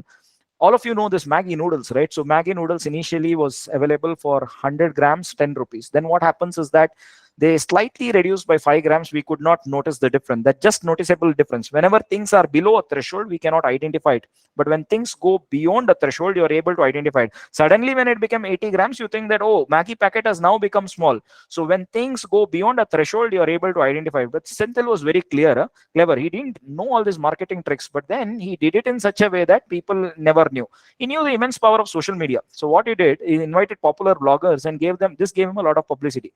I was thinking, is this guy crazy? Why does he want to do this and all? But we all have our opinions, right? Why are he doing this? Why are they doing it? But this guy was really clever. He wanted to grow his business. He employed 10 people in one shop. So he had two shops, so 20 people employed. It was not big also. It was just like, let's say 300 square feet. But he was doing really, really good business in lakhs, in fact, in a day. And then he took feedbacks very seriously. In fact, there is a YouTube link which I have put. Go back and check it. It's a popular vlogger called as Irfan, and it's in Tamil. I also don't understand Tamil, but I liked it. Foodies understand the language of foodies, right? So that is how it was, and the list goes on. So this is how he managed customer acquisition and retention parallelly, and he was successful. And so, wondering what is new in this? So there is something called as point of parity and point of difference. Point of parity is a must to operate in the market, which means if you're making coffee, you have to give good coffee. What is that point of difference? The point of difference gives you a competitive advantage. And the point of difference here was that he had that relationship with the customers, he took feedback seriously, and he worked on it, which nobody else did it. Okay. So, he had all the tricks, and this is how it was. He featured on this guy, Senthil. You can just go back and watch it. And, wonderful guy. You have to see this, you have to feel this particular thing to do this. So Aditya, want to add anything before I go to the last thing? I have just one more document. No, actually. Yeah, you Guys, can finish it, and after then we can yeah, take a questions. guys are bored now after three, No, four no. documents. No, No, not no, you, no. After Aditya. listening, Not no. at all. Yeah. I think after listening tobacco and tea, some of them are excited. No. Whoever are bored, they are not talking, sir. So we have Yeah. 478 people. Yeah, So if yeah, yeah. 478 Yeah. people started telling, there should be a commotion. But I hear only two, three people talking. Yeah, that's there. I Yeah, mean, yeah, yeah. we'll let you Not an talk. issue, But not an issue. I also saw 50 dropouts, so it was like, So, yeah, so it was 315 at some point of time, so they dropped out. So I was just wondering whether I was boring you guys. uh, no, basically, this session is basically why we have scheduled this session. So that we can communicate what are the informations necessary for you with the project, right? Because we have a multiple session there, we can have a lot of discussion. yeah, But the main aim of this orientation session is what exactly the requirement of the project, how the project has to be gone. yeah. That we need to communicate with you all. That is what we are having the session. and So that and we are doing clarity it should be like there. yeah, and we're doing it like a storytelling, because the storytelling is more effective way of keeping you guys engaged. And technical components, look, you've learned in BDM theory, and you can just kind of do that, replicate, so on and so forth. Okay. The final document, which is the FAQs, and this is a document which I made when one of the, so many things, people don't read documents and they just put this thing. So that is what made me do this particular document. Thanks to Anupam, who kind of gave me this list of questions. Anupam, I guess, was registered in the last term. I think, I don't know if it was completed or not, but thanks to him for all the questions. So submission cycles in general, yes, the submissions are open throughout the year, but then submissions are open throughout the year. One second, just getting the message. Please allow me to take this.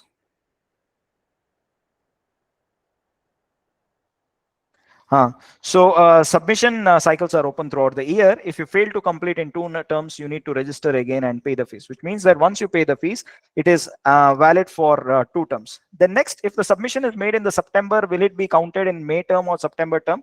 This will be counted in September term, because you are completing it in the month of September. And if submissions spill over to September, will students have to re-register again? Now, all things pertaining to this is something that you find in this FAQs, which are frequently asked questions. And if you have more questions, send it to me. I'll add it to this particular database. Now, I want to touch on certain important things. Now, what are the primary ways to get good grades in the project? So this is what most of you might be thinking as well, right? So the first thing is attend the live sessions. Whenever we do live sessions, attend it. You know, we see that there are 2,360 registrations, and we just have 10% of you attending the live session, which is actually wrong, right? So you have to attend the live sessions. Most of them do not attend it. They just submit random documents and think that they'll pass, and that is not the case. Second thing, sorry for being blunt and harsh on this, but most of them just want a certificate from IIT Madras, and they end up doing substandard work, which is the reality, and come out of this mindset. This is the case with most of them. Revisit your BDM theory. Whatever GV sir has taught, Milind sir has taught is pure gold. Go back to it, revisit it, learn it, and build it based on this. And read the textbooks that I've given in references. Very, very important. Always read books. When you read, you gain knowledge. When you gain knowledge, they say knowledge is power. So that is why it's very, very important. They say that TA is correct and there is inconsistency in correction. We do not say, I don't agree with that, because all our TAs are having master's or PhD degree from IIT Madras, and now the numbers have gone to 8,000. It was 5,000 then, it has gone 9,000. Is there a way to increase documents and reduce live sessions? The answer is no. Because when you attend sessions, it is a real experience. People ask questions from their domain, they ask their this thing. So we are co-creating, we are learning together. Somebody may ask something related to supply chain. Let's say a person X+1 is also working on that, so he may get some new ideas, or you may suggest something to your friends which we don't know. So we teach you how to swim, we don't swim with you, so we both are trainers. So that is how it is. So we teach you how to swim, we will not swim with you, and that is for sure. But whatever support you want, we will give you. Will you give us sample reports? The answer is no. We will not be giving a sample report. Simple reason, if I give a sample report, it takes me less than like 30 minutes to prepare one. But if I give one, everybody will do the same. So what I have done is, for your proposal, I have given a sample document, and you are expected to build on the proposal one and take it further. And Aditya also has whenever he takes sessions on Sundays, he has the YouTube channel. Subscribe, make him famous, let him be a YouTube influencer. So like and make him on a lighter note. No, it's not an influencer. It's basically regarding the project only. We have a session recording. You are an So influencer. So it's basically what we are discussing in the sessions. We have got the reviews, because as I think one of our student was telling. So within 263 students or 300 students, only few are just speaking, right? Similar case is happening on the Sunday session, right? So what happened? There are 50 or 100 students was there in the session, and as only few questions are coming. Why is it so? Everybody else is getting the clarity on the project, or they don't have any doubt. So in the response, what I got is quite interesting. Like they told, sir, we are learning from others' mistake. So what exactly the others are asking the question, we are learning from them and we are modifying in our case.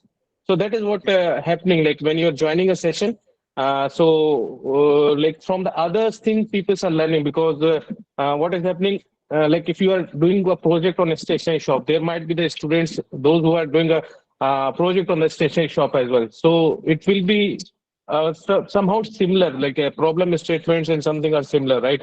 So from there, these people are learning a lot. So this is what all about. So we have a session, Sunday sessions and all, and we can discuss a lot of things there. Yeah. Okay. Yeah. Sure. So what is this plagiarism? I've explained here. What are the common causes for rejection? Not having read any documents, not having attended live sessions, blaming us, blaming everybody, zero understanding of BDM theory. Case with most of them, that is what we saw. Analysis of secondary data when we have clearly said it is primary data. Usage of ChatGPT. In fact, you use any AI tools. Remember that I'm sitting here. We have a system in place. We just put it on Turnitin and it gives us the output. Drawing pie charts with 10 pies and more, no. We ask you to limit it to 5. Whatever is the rest, put it as 5th pie and say it as others. Graphical trends are not tied up to the analysis, which means there is a trend that is coming and the explanation is not having any connection with what you have defined earlier. It is based on your hunch or insights. Extremely poor formatting. Do you read books or papers which are not formatted? The answer is no. Correct. Then no page numbers, students copying from each other, doing same report, which is nothing but plagiarism. And doing it for the sake of formality, giving excuses. Please don't do all this. Some sample reports which we rejected, see things like this. It looks really shabby. And look at the range, 20 to 25, 25 to 30. Is this right? The answer is no. Why? You're saying 20 to 25. Your second range, you're saying 25 to 30, which is wrong. Secondly, the pies are having similar colors. I'm not able to differentiate it. So if your range is 20 to 25, greater than 25, less than 30. So this is how it has to go. So, we pay importance to all this. Everything is checked. If you do things like this without explanation, see, these were the reasons for rejection. Huh? I'm just zooming it, this is how you write. And this is, some random thing was done and pushed to us. See, this was given to us. Some screenshot was put. Some analysis was done in SPSS and given to us. See, this is how the reports were done. See this chart. It really, really looks dirty. See, I cannot make out anything from this. So when you give us outputs like this, we know that, okay, you're not serious and you're inviting a rejection because of that.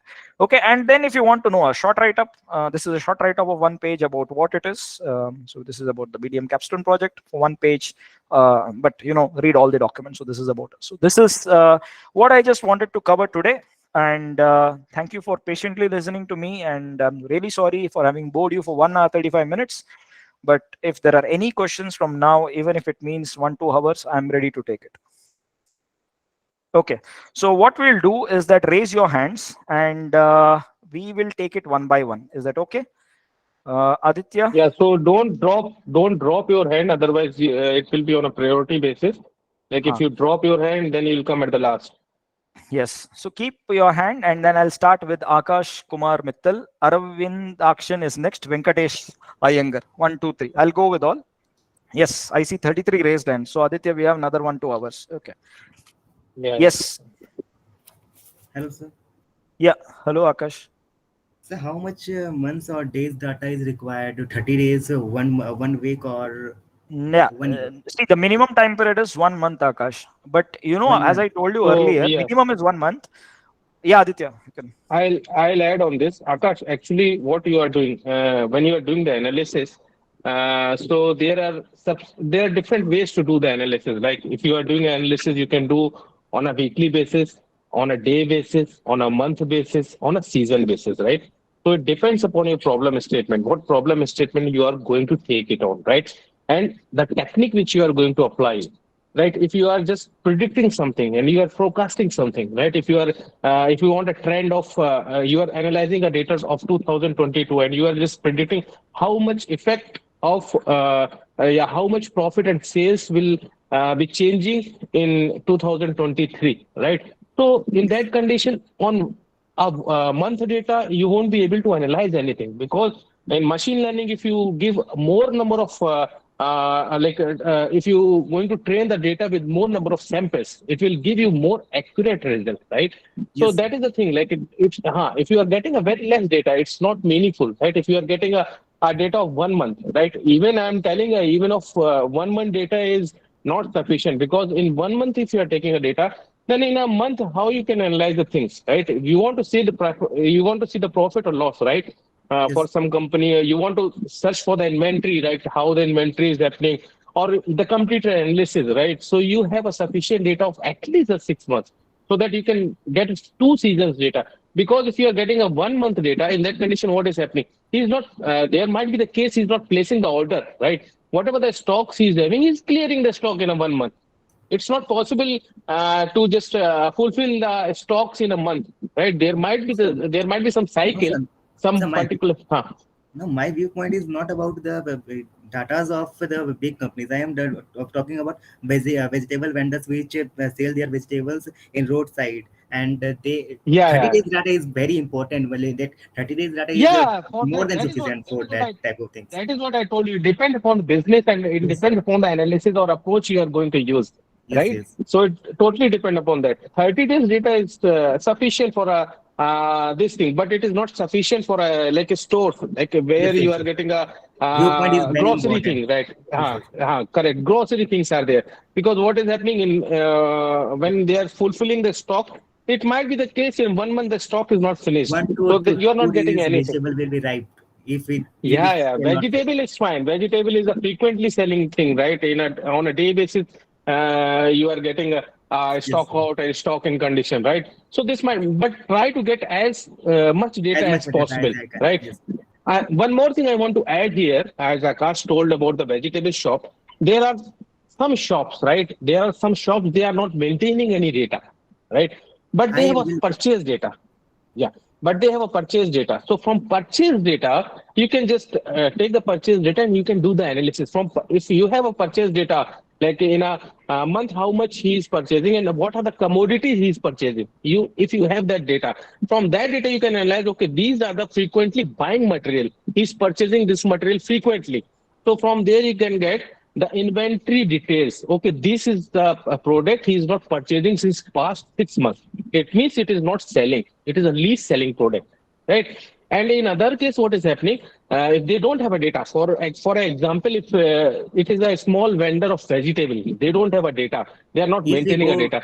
Then 30 days, we will go 30 days there and we ask every night what is their sale today. They will yeah. exactly they will So going to tell us but if it we is have. not documented. They are telling you on a intuition basis. They like they'll tell you, okay, 50 pieces, nearly 50 pieces we have sold. So that is not exact data. What you can do in that condition, if they don't have a data, try to generate a data. You have a Yes, yes, sir. 3 months for the project, right? You Mhm. make a sheet. Previously people have done this thing. They have made a sheet. They share the sheet with the particular vendor, whatever the language is there. You just try to communicate in the local language. Just prepare a sheet, just write the commodities what or the product what they are selling. Just Yes, try sir. to put the dates and ask them to put a tick marks. Tick Okay, sir. marks, okay. Tick marks and quantity. So from there what you are getting, you are generating a data for that, right? For your project you are generating a data. So it will be hard copy for you, and from there you can easily analyze the data by just putting the data in the Excel sheet. So more question in the letter which is required to be signed by the owner of the business. We can use the impression of the thumb because many of the vendors not able to Yeah, sign. yeah, it's fine. It's Yeah, fine. thumb Basically, impression is fine. what is our motive behind this? The thing we want to explain you why we have restricted a lot of things, The right, with respect to plagiarism. the project because of the student itself. Like I am not blaming every student, Yes, yes, yes, but there are a couple of students who are doing these things. Because of that, whole system is getting affected, corrupt. right? So Yes. initially we don't have this type of things, but people have done a fake data. They are just putting a sign. They are making the stamp. They are putting a stamps, and they are just taking the video, this thing from somewhere in the like birthday party and all, right? So this is not authenticated, right? Because Yes. it's something like for academic purpose, and these reports might be you are just sharing with some companies as well, right? We are sharing with the companies your experience and all. So if it is not that much worthy, then it might be not useful for you as well. Yes, Got it? And I watched the YouTube yeah, channel. Akash, we are limiting to one question because there are 44 raised Yeah, hands. yeah. But after this, I would request all to limit to one question, but This, put down your hand later, Yeah. and then again we will answer more. But we will answer. Okay, next okay, one. Put an important question itself, right? Yeah, And one more thing I want to say: if you are answering to someone, if your questions are clear, then you can drop your hand, yeah, right? drop your hand. Yeah. Okay. The next one. Aravind Akshan is here. Yeah. I cannot hear you, Aravind Yeah, Akshan. Arvind. Okay, we can go to the next question. Maybe Arvind, some issue is there. Ashwin, can you just see who is the Yeah, next one? it's Venkatesh Iyengar. Yeah. Hello, sir. Evening. Yeah. Am I audible, sir? Yeah, yeah, yeah. Yeah. Yeah. So, thank you for the time. Sir, I have one question because there was one activity which was said in the Hello. BDM project that there could be a specified mentor, like how you have a remedial session for the other courses. So, I have enrolled for the remedial mentor session for the BDM project. Sir, just wanted to know how will that happen? Yeah, Because I am a yeah. working professional and I'm also Okay, into my some dissertation areas, which I okay. would want to have a discussion in detail so that it could help me in both ways. Yeah. So firstly, for BDM, we don't recommend a mentor because your senior students may not have the experience or expertise to kind of answer this. For your app dev MLT, yes, because it's programming based, but for BDM or BDM project per se, we would not recommend a mentor. And this was one of the questions which I got over email also. The reason is that me and Aditya have personally seen around 8,000 projects, and this is the domain which we exclusively work on. So what we would recommend is that at least attend live sessions whenever it is there, or every Sunday Aditya takes sessions. You can always come in the session and ask queries. Okay. And then if the project is progressing well, if everything is going well, we can also have a one-on-one, provided we see some promise in your work, then we can do it.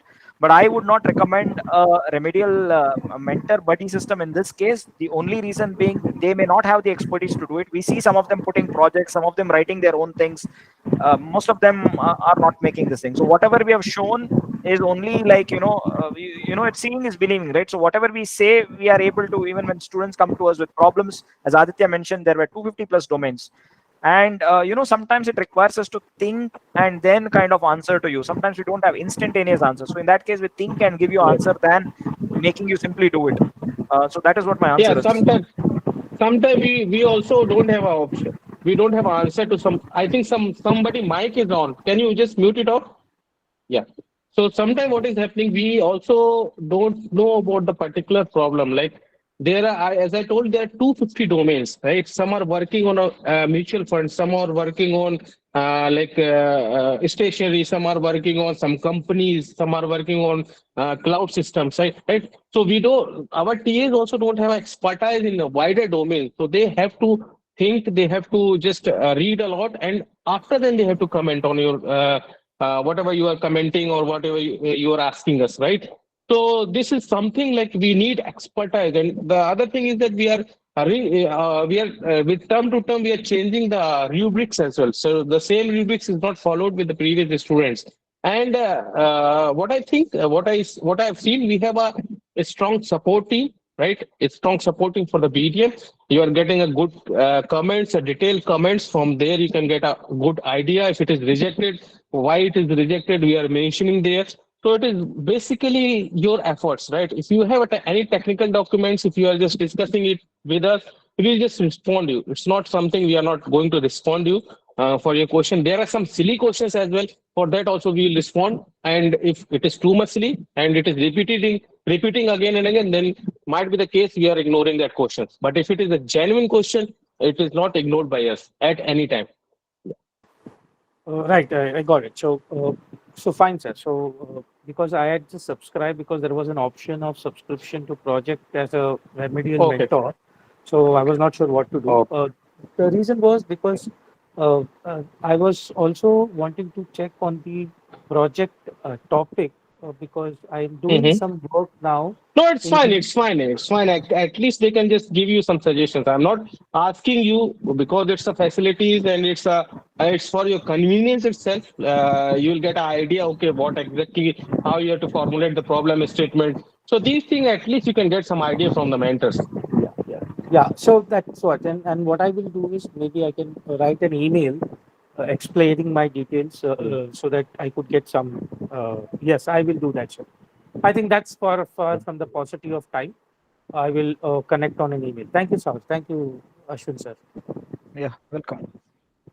So I've given my two emails, Ashwin at IIT, Ashwin at study.iitm.ac.in, Aditya. Whenever you're writing emails, mark to both of us. Some of them, what they do is that send one separately to me, one to Aditya, and we both end up replying. So all these documents are available with you guys. All these documents are available with you guys, and the recordings will be shared with you. Okay, the next one, Sayema. Good evening, sir. Am I audible properly? Yeah, yeah, Yeah, yeah. Okay, thank you for Venkatesh, can you mute yourself? Venkatesh, can you mute Yeah, yourself? I yeah. think I'm some background noise doing is it, coming. doing it. Yes. Sure. 1 second, sir. I'm just trying to do that. Yeah. yeah, Sure. 2 minutes. hello, sir. Just, yeah, yes, Sayema. Can I ask now? Yes, yeah, please go ahead. Okay, sir. As the sir mentioned, one of the participant asked if I don't know. I have, for example, if we have only the purchase bills of something for bakery products and not the selling I asked for data to agency. Saima, what I will suggest, these technical questions maybe we can take in next session. So if there is some particular questions about the rubrics, about the pattern, that we can just address it, because we have a lot of raising hands. So these technical questions, whatever you are having, we can just address in a separate session. Okay, no issue, sir. Thank you. Yeah, and Yeah. one more thing, Sayama, the thing is, again, what I'm trying to emphasize again is here is that it's not the data collection. First thing is to speak to the business and identify the problem. Now, that is where you are deviating. The first step always is speaking to the business and trying to identify the business problem. If you do not do this and if you straight away go with data collection, it is wrong, because you are actually doing the other thing and then you're going backwards. Okay.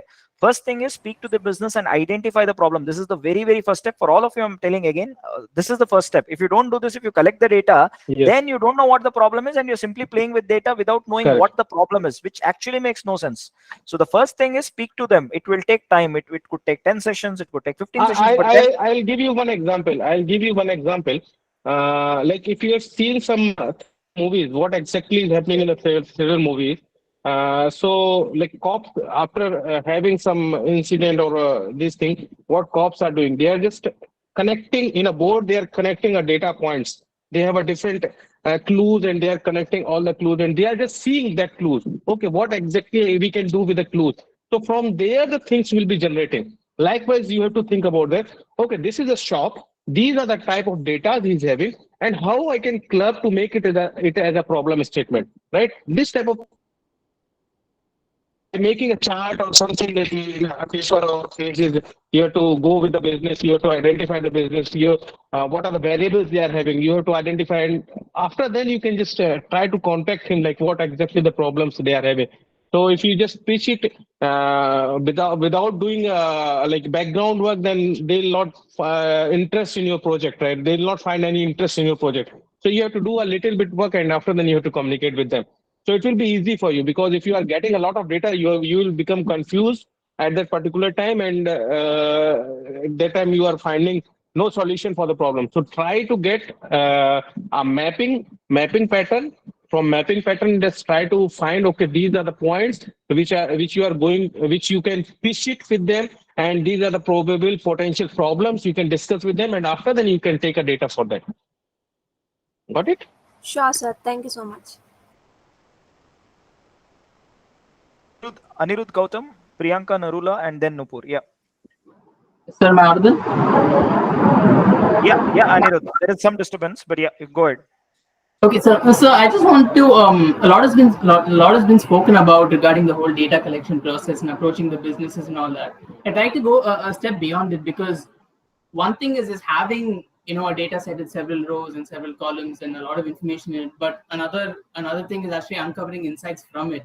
And as such, data is just data at the end of the day, right? It doesn't say anything by itself. So can you give us a bit of guidance on how we can uncover insight from data? Because if I have a data set with hundreds of rows, right, and each row contains some information regarding some metric, how can we sort of approach unearthing insights from it? Because Yeah, at least for so me, I don't the have a lot of first the first experience thing, in this. Anirudh, the first thing is itself you. That is the very purpose as to why you have an interaction with the business owner. Okay, when you have interaction, see, because the data set is something which is provided to you by the business decision maker or the managers or the owners. Now, what happens is when you speak to them, they kind of tell you exactly what kind of problems they are facing, and then they may give you a lot of data things. That is where data cleaning comes. Let's say that if they give you straight away a dump of tally and say this is the data, now based on the discussion with the owner, you will be knowing what is that you need to keep, what is that you don't need. Now this is a choice that you make, you understand it.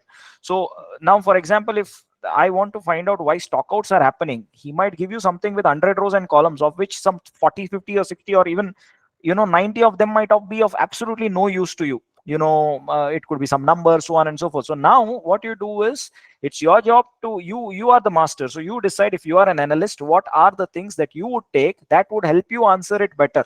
And then you could also go back and check with them and say that, okay, this is what I'm thinking of analyzing. Have you thought on something on these lines? This is what you can do. And that is when you go, this is an iterative process. And that is when you keep on doing this, you will uncover more insights. Every data has a story. Plot it and see. Try to kind of take two rows and kind of do it and see, okay, there are certain two things. Try to see if there is a correlation between them. If there is a correlation, what is that correlation telling you? Go back and ask them, so on and so forth. Yes, so So along those I'll lines, give you an example. Yeah, Anirudh, I will give you an example. You are living in hostel, right? Or you are living in somewhere else? I'm living at home, sir. Okay, I'll give you an example, very basic example of like if it might be the case you got the opportunity to live in the hostel. So what exactly is happening? There are multiple problems, right? Yeah. When you are going to the mess, right? When you are going to the mess, there are multiple problems you are having. What you can do? There will be association. Like you 50 people are going in a group, or you are from the same hostel. You're finding okay, the food is not good, right? But on the other way, some people are finding food is good, but there are no but the menu is common. They are repeating the things on the same way, right? And the other couple of students, they are thinking, okay, everything is good, but we need some extra, or we need to reduce the price, right? From here you get a 3 points, right? The first point is that you are telling, okay, you are not getting a good menu. The other person is telling the menu is good, the quality is different, right? The third person, what he is saying, everything is good, but the charges of the mess are high.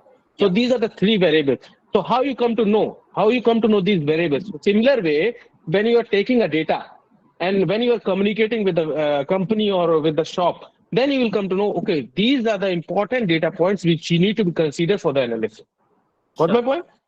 Yes, sir. So Ashwin sir mentioned this, the interaction with the business owner being key in sort of in uncovering insights. So That can is you what I elaborate told you. on how we can approach That these interactions so as to sort Yeah. of bridge the So gap between the this qualitative and the particular quantitative? thing I will cover in 2 weeks. Next week or the week after yeah, that, yeah. I will So we are cover in covering in detail. a we are covering in a detail, and we are making some breakout rooms, right? In the Yeah. breakout room, it's an activity we are going to create in a session where you are going to learn how to pitch, how to take a data, right? Yeah. So this is what the activity we are going to do in next few 2 weeks, or some when we are One free, to 2 weeks right? from We now. are going One to to 2 weeks conduct from, yeah. activity.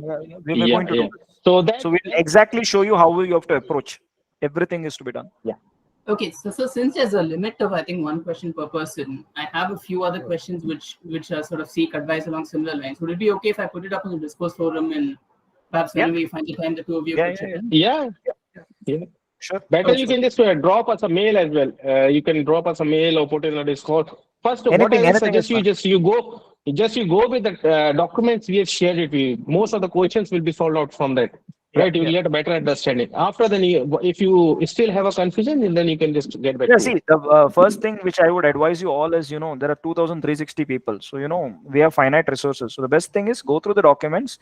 If most of your doubts are covered in the documents. If it is not, if there is something other than that, you write it to us so that it will be easier also. And we help each other. Okay, sir. Thanks for your time. Okay. Thank you. Next one, please. It is Priyanka, then Nupur, then Tanisha Soni. Yes. Hi, Ashwin. Yeah. My question is if my location is different from the physical location of the business, so That and I'm works. No collect, problem. Do it by Gmeet or something like that. That works. so I I will record give you all the example. meetings and interactions that happen. Yep, that's fine. It Priyanka, works. I'll give you example. Like previously, I think two guys. One is from US, and one girl is from India, and she has done a business analysis of Dubai firm. Right. So there is no issue. You can just communicate with the Google Meet. The data should be authenticated, and the communication you can do via Google Meet. Right. There is no issue at all. Okay, and also if my project requires like survey kind of data, is it acceptable? Like, Yes, can I yes, collect the because surveys and yes, then do because the survey is also analysis? primary data. Survey is Yeah. also primary Yeah. data. You Yeah. can still do it. Yes. Okay. Yeah. And in that, is there a limit that how much surveys I should collect if I'm No, doing there it is no limit, minimum? Priyanka. But the thing is, more is always better. As I said, if you are able, we should be able to see certain trends. But let's say that you do it with 500 and we are not seeing any trends or anything, then it's of no use to us, right? At the end of the day, Mhm. we should be seeing some trends from which we should be able to derive insights. If the answer is yes, then we go ahead. If it is no, then you have to repeat. That's it. All right. So, do you have any reference to the ones that you are saying that it has been done online? I just want to see what all is your No, expectation. What all do you you want can it? just see the videos which is there on the YouTube. It's all in the document that you have given. Click on that. People have presented. Go through the Okay. projects. So that's what you can do. All right. So Is there no? basically, we have videos from our best capstone project awardee as well. They are interacting with the companies, and they are giving a presentation. Their final Viva presentation also they are giving. So from there, you'll get an idea. Okay, these are the domains and how they have done the analysis. So try to go through the videos. From there, you'll get a lot of idea. Okay, if your business, we have a different segment of students. We have covered a different segment. Like I think 6 to 7 videos are there. There Yeah. and all the videos are of different segments. So you'll get idea. Okay, if you are lying in this particular domain, what are the things you have to do, right? So just go Yeah. through the I've videos. You'll also get a shared one of the and link. I've shared one of the link. And that like this, there are many links. So I've shared one of the links. You guys can have a so look at. all the links I think we have shared in the proposal for whatever the format we have given. All the links I have attached there, so you can Yeah. just access the links from there itself. Yeah. Yeah. Okay. And also, is it necessary to use Excel or Google Sheets for Any any representation of data? anything that you want to. I mean Like, Excel or there are Google, many anything. other tools like Tableau You and can other use things. Tableau, Those you can use R, you can use Python, you can I use can anything use. that you want. Okay. Anything that you want. We are not Oh, limiting, but Excel itself has so many options that Excel itself is an ocean with mhm. which you can do. But we We are don't. focusing on your analysis. We are focusing Yeah, on your analysis, interpretation, and your recommendation. That's yeah, all. From where you are analyzing, it's a part of your choice. yeah, All right. Thank you. yeah. Okay, Nupur, please limit to one question only, everyone. Yeah, Nupur. Hi, hello sir. Yeah, yeah. I'm a direct entry to diploma student and this is my first term with IITM. So I'm new to the BDM theory as well. Okay. So, will I be able to submit the proposal this So month? this month it will not be possible for those who have kind of doing the BDM theory now. You will be able to kind of make it would make sense to you only when you start week 5 onwards. So once the week 5 starts, which is your FabMart case, from there you'll be able to understand what is this project all about. So I would suggest that you can make the submission from November, not in October. That is what my suggestion would be. Okay, thank you sir. Thank you. Okay, welcome, Govin. Yeah. So hello, Yeah. hello, sir. Sorry, sir. In November, are you saying like for the proposals, right? We can start with proposals. Yeah. Yeah. You can Okay. do the proposal. See, you have it in October, you have it in November, you have it in. I mean, it's open throughout the year. Okay, but once you register, you get 2 terms to complete it. Like May and September, something like that. So September and the next term, January term, something like that. So you get 2 terms But to complete once you register. okay, but collection of data and even talking to the owner, we can do it from now so that we will have more data Yeah, and yeah, more. you can always back work, no? That is something which we always see. The idea behind having this kind of sessions is that we kind of give you some idea what is expected, okay? And from there you can start working. It's not necessary that you submit it on 5th. You can submit it on November. You can submit in December, whenever you want. Okay, so that is what you can always do, and we recommend that. Take your time and do it. Don't be in a hurry, and learn from this project because that really helps you a lot. Yeah. Okay, so I'll go to the next question. Mega Yes, Sharma, Tushar Verma, sir. Harshil. My question is left. Yeah, Just a go in. second. Yeah. Yeah. So, sir, I'm doing the analysis of a different kind of business. Like I'm taking it in consideration of a business MLM, business MBA, and Mhm. the person who's I asked for data is one of the business person who already doing MBA. So MBA has lots of business owners, and I'm Mm. taking data from one of them, and she just gave me lots of bills because that she has, as sir told you just take analysis of the purchase data itself without. So Govind, I think you have already mailed about this, right? Yes, sir. So I think we yeah, have already replied to your mail, right? see, Yeah, yes, the sir. first thing, Then Govind, is to go back and find out the problem. Once again, I'm telling you the same thing that to everybody who is again here. If you have bills, it's of no use. We don't want analysis of bills or analysis of data. You have to go back to the problem, define what the problem is, collect data pertaining to that, then analyze it, and that everything should be linking to your problem, what you have identified. If you're doing analysis, it is not a problem, right? What is the problem identified? So go back, now that you have the bills, you go back and ask her what is the problem he or she is facing.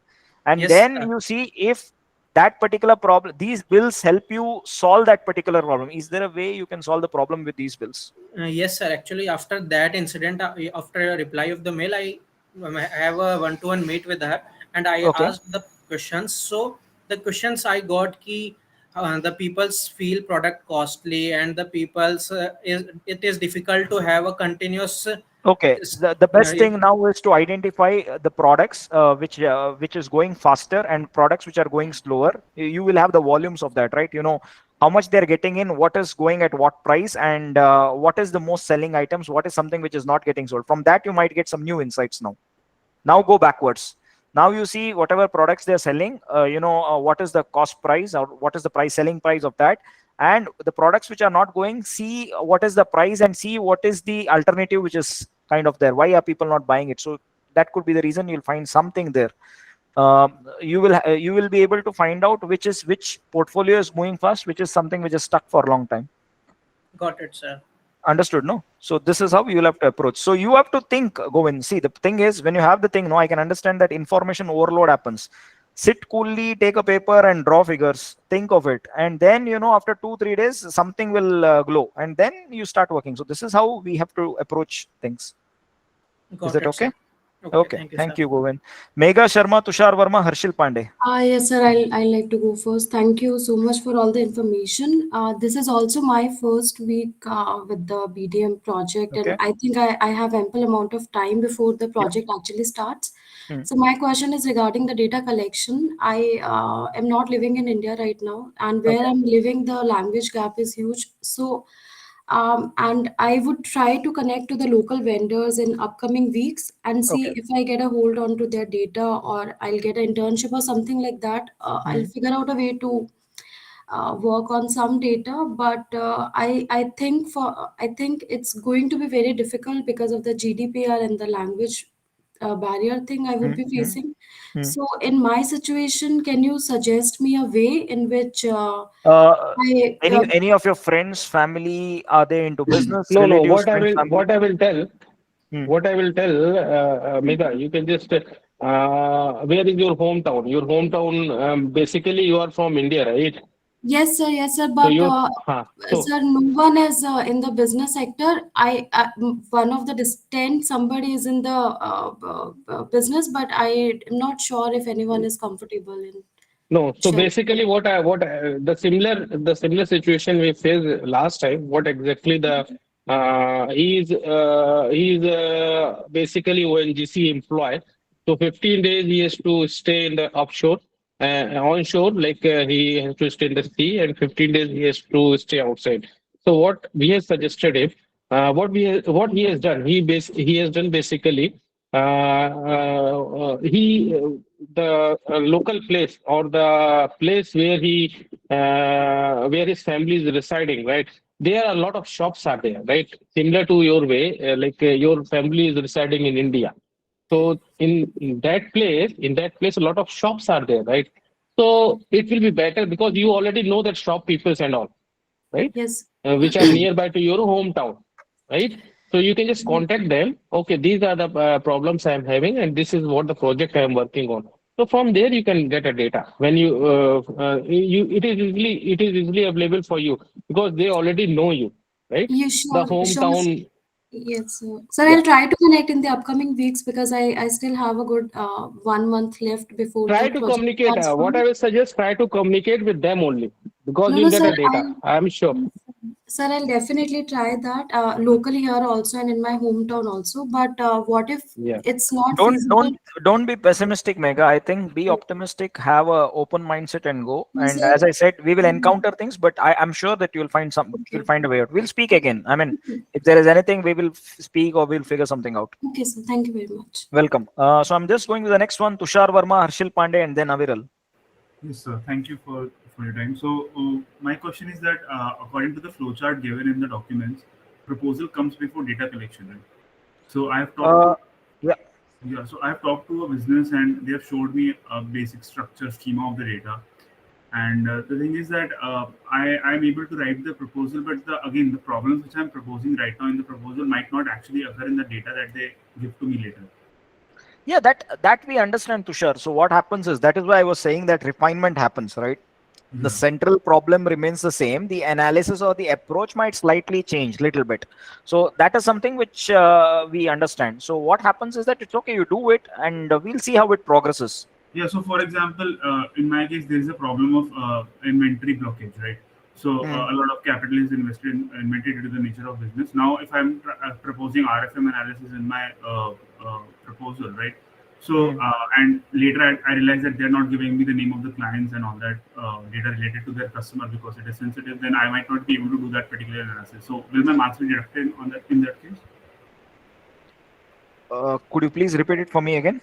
So, for example, I say a particular analysis that I propose in the proposal, but I realize that I don't have that kind of data to do that analysis. Okay, okay, So, okay. since I proposed it in the proposal already, but in the midterm I'm not able to do it due to the lack of data.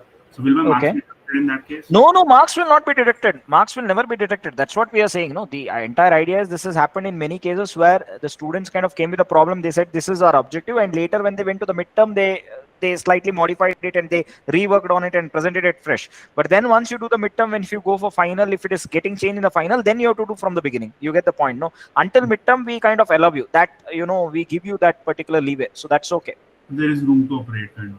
No, no, no, that's okay. As long as, see, this happens in very, very rare cases. In some cases, sometimes the owners are very enthusiastic, and later they say, no, we cannot do it. Yeah, that's That right. also happens. So that is no problem. Okay, so also the data, the business I'm analyzing is the nature of business is such that they don't have frequent transactions, but big transactions that sparsely So occurring. that itself is will give you actually tons of data. In fact, it mostly it is a B2B in that case. Yeah, So there is a lot of things that you can do. In fact, the CLTV, customer lifetime value, customer secondary lifetime value, you can compute a lot of things actually. but again, like I might not get the customer data in that scenario. No, no, not that. In fact, with whatever data, see, it's always a chain, right? Which means they have their suppliers, it is them and their customers. So it's B2B2B or B2B2C, right? So some chain, they may give you the data with which you can actually compute and do it. Or if you say that, if they say that they're getting you from an upstream supplier, then what is it coming from? You can also tell them that, okay, you don't have to give me exact things, you can kind of hide and give it to me so that I can do an analysis. Say what is the product portfolio, but you don't have to give me details of these companies, but you can just hide it and give it to me, but I can do some analysis and give some insights for you. This also works. This also worked in our Yeah, case. but in that case, they are not storing that data in the first place. That's the problem. They are not storing the data of their customer or anything. No, They are first thing is, first check what is available with them, and then see if you are able to solve with the problem that you have defined. If that doesn't help out, then we have to think of something which is next. So we go one step at a time. First, the thing is, they would have given you some problems. They would have said, now the second step is to check, do you actually have some data which can help you solve this problem? If the answer is yes, then you are going ahead. If at later stage you encounter something, then we have to think of some other ways as we go ahead. But I personally don't think should be a problem, because it is B2B. It looks like it is B2B. So yeah, should yeah. not be a problem. It is not a problem. Business B2Bs, but again, like they're not storing that much data. Yeah, I mean, it happens, but the thing is, there may be some other data. See, it's all about, Tushar, how you speak to them and how you ask them questions, right? It's all about, so in the next session or next week, it's not possible, but 2 weeks from now, I will again show that how we can ask different questions and get things out. Which we call as needs analysis or spin selling or adapt technique. So we kind of do this to kind of ask many questions. So sometimes, they may think that you're asking something which they may not want to inform. So when you ask them the right questions, the probability is that they'll give you certain replies which might be of help and help you get more data. That is again a possibility. Okay, thank you, sir. Also, sir, Yeah. one more request. Could you please share the link of the course calendar or the project calendar actually with us so that we can attend these live sessions? Yeah, I mean, this is the very first lecture, but from now on, what we'll do is that we will pass it down to the support team, and from there, it will be automatically added to your calendars. All right. Thank you, sir. Okay. Yeah. Harshil Pandey, Aviral, Vishwadhar, and then AJR Vasu. Hello. Yeah. Yes, sir. First of all, thank you for this session. Yep. I have two questions. They are very small questions, yes and no answers. The first question is that so if I ask for data from some company which has maintained it nicely and which has maintained all the records, Can it be like the old data, or do I have to It can be the continue? old data, no problem. It can be the old data. We don't mind. But see, the analysis, the insights that you get from the old data, no, maybe max you could do forecasting or something like that, or maybe you can just make certain comparisons. So it's okay. I mean, old data is fine, no problem.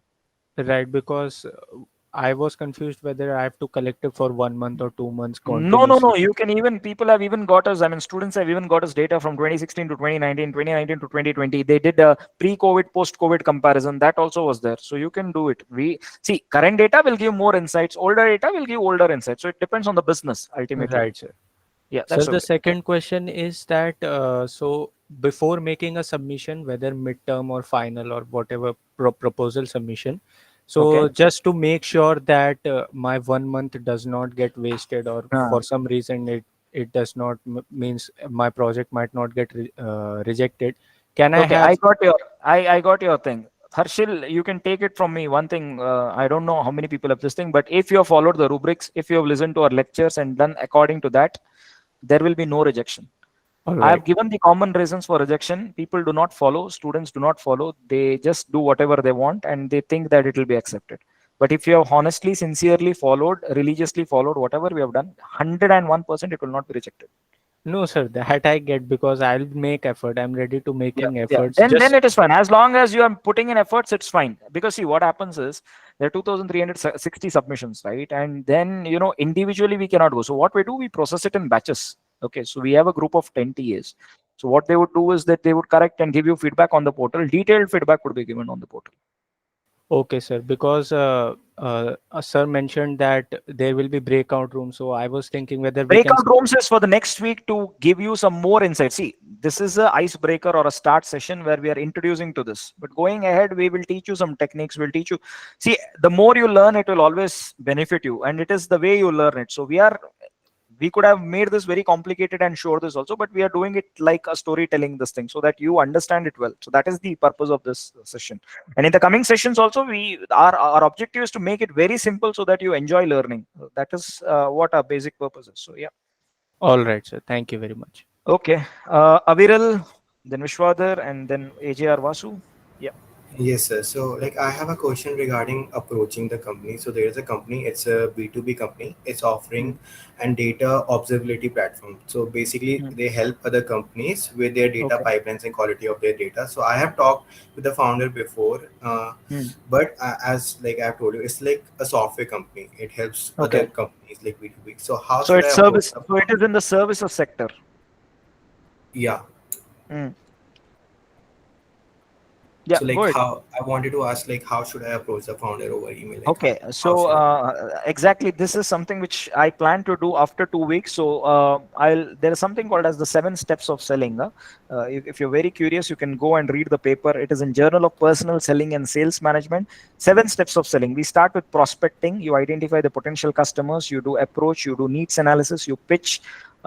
You handle objections. You close the deal, and then you do after sales service. So this is 7 steps of selling. The similarly we can make the 7 steps for doing this particular project. So this is something which I wanted to cover this thing, but go to Google Scholar, just give 7 steps of selling and you'll get the paper, or just check it on YouTube how do you do it. But in detail I will do it in a master class 2 weeks from now. Okay. Okay. Yeah, next question. Hello, sir. Vishwadhar. Yeah, Vishwadhar, yes. Yes. Yes, sir. So while during the session, you mentioned about the authentication process of the data. Yeah. Like we should authenticate it from the owners Yeah. on the Yeah. letterhead and etc. Yes. Can you elaborate on it more? Like Yeah. what So should be done exactly? the first thing is that a letter being, just like we give you authorization letters, which would have already been loaded in your portal. Similarly, you should get a letter stating that you have done this project with them, so on and so forth. Second thing is you kind of click pictures and give us evidence. Third thing is a video of interaction with the owners.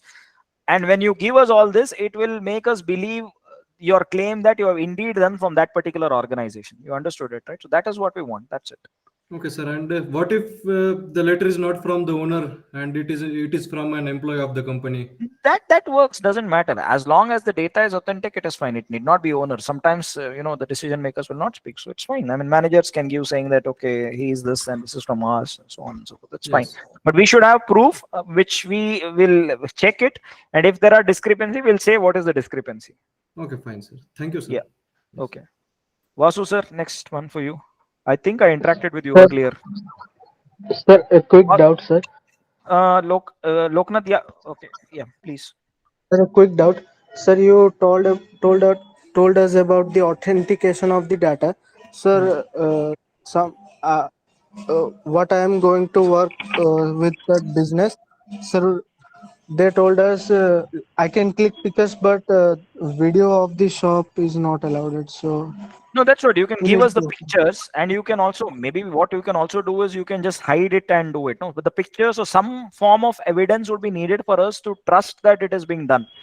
If you don't Yes, sir. give us that, for marks corresponding to that head would be deducted. Sir, sir, a video is compulsory or what?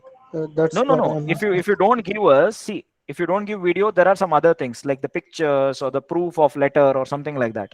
Yes, sir. I So can something give should the be there. pictures and Huh, proof. then it is Okay. fine. So then for Yes. whatever for video, whatever marks are there, 5 or 10, we deduct marks corresponding to that. Okay, sir. Thank you, Okay, sir. So fine. it is not Yeah. a rejection criteria. It is not a rejection It's criteria. not a rejection criteria, but at the same time it should have something else also. Let's say that if all of you do that, and if the other documents that you give us is not something which Yes. we are convinced with, then we will not proceed with it. So that's how it. So basically, we are evaluating you all on a same platform, right? Same So if platform. you are not giving a sufficient document, right, which others are giving, so it is unjustified when we are giving them a mark and when we are giving a full mark to you, right? Yeah. So So that's why it's yeah. so let's to answer your question. If you want to do a passport, you have to give documents, right? Or anything that you want to do, you have to produce documents. So similarly, you have to produce documents to make us believe that you are actually done it. So this is what it is. It's a step gate process. Okay. Yes, sir. Okay, Vasu, sir. sir. Yeah. I had a very I raised my hand just as a backup in Yeah. case Yeah. I'll have a question, but I just have a very simple question. I put it over the chat as well. I'm not sure. I don't think No, anybody's no, because responded. so many things Yeah, are yeah, yeah. coming in the chat. I'm not able to Yeah, monitor we are actually. No, not I know. able to see. I thought it's not so important that I speak, but anyway. So, Prof, I actually applied. I took up this project last time, but I couldn't finish it. So I've re-registered this term. This term, I'm fairly confident I'll finish it because I have a couple of options already lined up.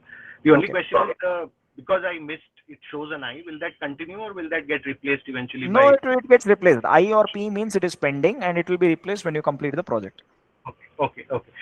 Prof, the only question is actually I have two options. I'm struggling to decide which one because one is more kind of likely to be better because there'll be more data, more inputs. The Hmm. other one is not, but my heart is there. So probably in the master class I will bring up Yeah, this issue. do where your heart is. Go where your heart is. In fact, Yeah. if you are able to get into depth and uncover something unique and give certain novel insights, I would suggest go with that. Sure. But But in the in on the the master same class time, you have to see. But on the same time, you have to see whether you are getting a data or not. Because what is happening? Initially, they will say in the previous cases, the students just send us a mail. Initially, they told, okay, we'll give you the data. And when you are going for a midterm or somewhat like at that particular stage, they are telling, no, we'll not give you data. Then it is a Yeah. problem. No. So Data is not yeah, so. just Data is not so much the issue. That is, I have kind of guaranteed that. The issue is that they yeah. are not very, very clear about what they want. It's a very small enterprise, but it's a Yeah, very I interesting understood. enterprise. So that's the issue. That's it. Here, the other one will be a very much richer inputs in terms of what is required to expand the Yep. business. But Yeah. anyway, I'll pick it up in the masterclass, Prof, and Yeah, I'll sure. probably make up my mind till then. Yeah. I'll take your advice. Yeah, you Thank by you the so time much. you explore, Yeah. you just explore, and you always have time. So you can get back to us anytime. No problem. Sure. Thank you. And this is a really lovely session, very informative, very, very Thanks a direct. lot. Thank you so much, both No. In Prof, fact, you and Dr. Aditya. yeah, thanks a lot. And Yeah. we also want to tell that, if you like the sessions, please do give us feedback, write to us, write to Bharati ma'am, because it's very important that we take even negative feedback very well, because, that helps us learn and grow. So, if there is anything, please do write to us, to write to Bharati ma'am, to let us know how the session was if you want more, because that is the only way we also get to know what is that you want, right? We want to also understand your needs. So, Yeah, yeah, absolutely. please do write to Bharati Will do. ma'am, and this Will do. thing. Will do. Yeah. Will Thank do. you. Thank you so much. Yeah. Next Sir, one, please.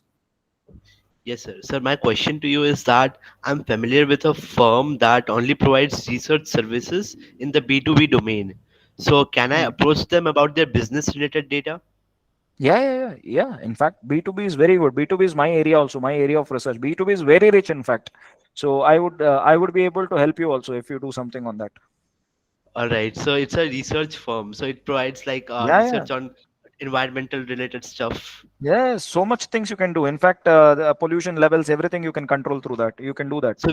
So that's not a problem, right? We can do a data It can analysis be of that. B2B, it can be B2C, it could be both. No problem. Okay, sir. Thank you. As long as it is But it primary should data. not. But it should not be a like a research project. You can just do it here, right?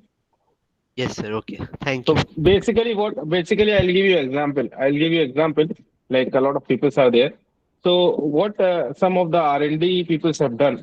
So they have taken a data of some improvement about the product, right?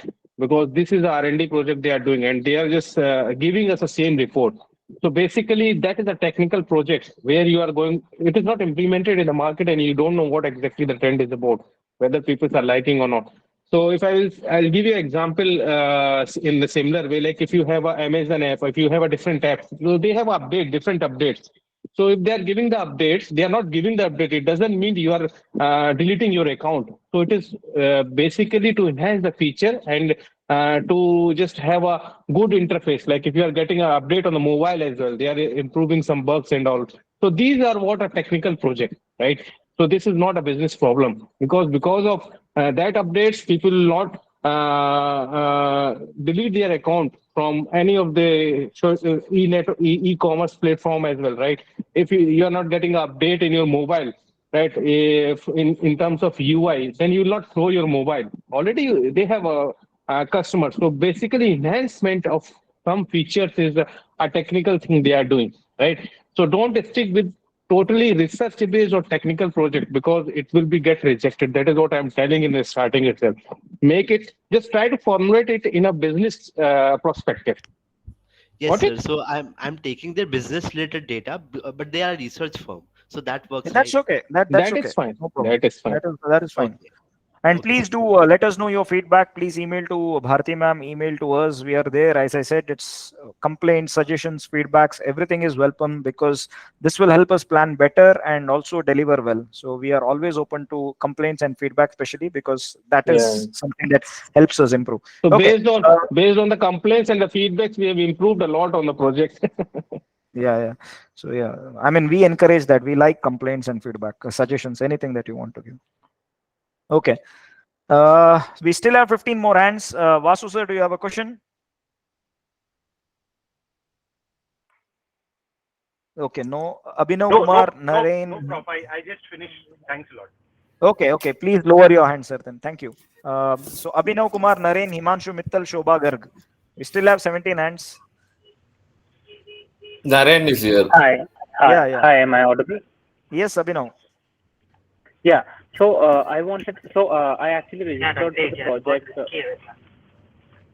I I actually registered for the project last term, Okay. and which was the May term, and I did not. I had thought I'd have time to work on it, but because I'd taken on a significant additional course load, I didn't have time to work on it at all.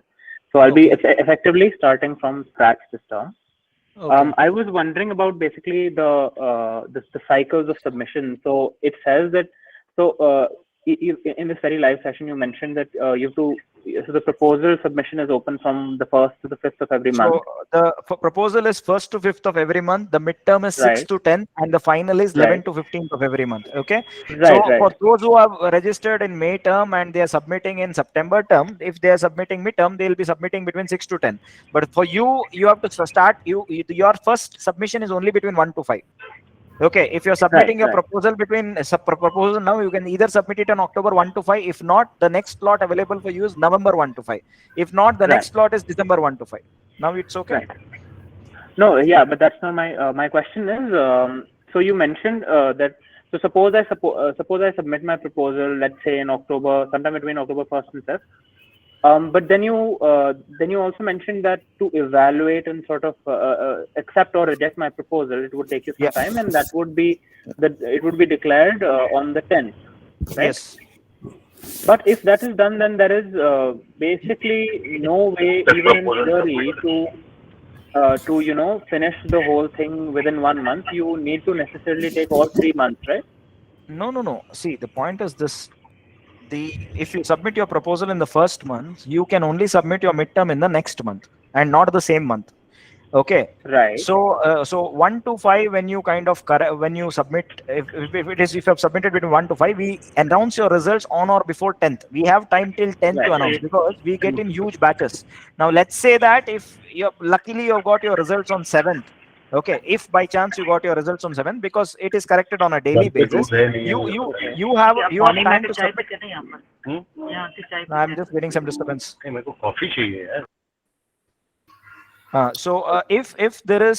let's say that if you're lucky you got your results declared on 7th, there is always a possibility that you can submit your midterm that month, provided you've worked.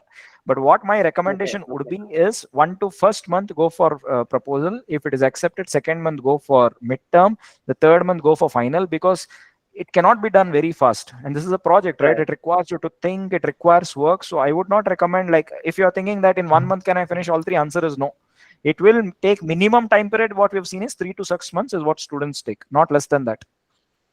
Right. Okay. So suppose I submit the proposal in October and then midterm in November and then the final submission in December. Yeah. But this timeline of 3 months, it doesn't really allow for any really a rejection, right? Because if my proposal is not accepted in October, then when I go ahead in November, then there is a possibility. That is why 2 terms is given to you, right? So that is why your payment is valid for 2 terms. So let's say that you submitted it in December, this term is over.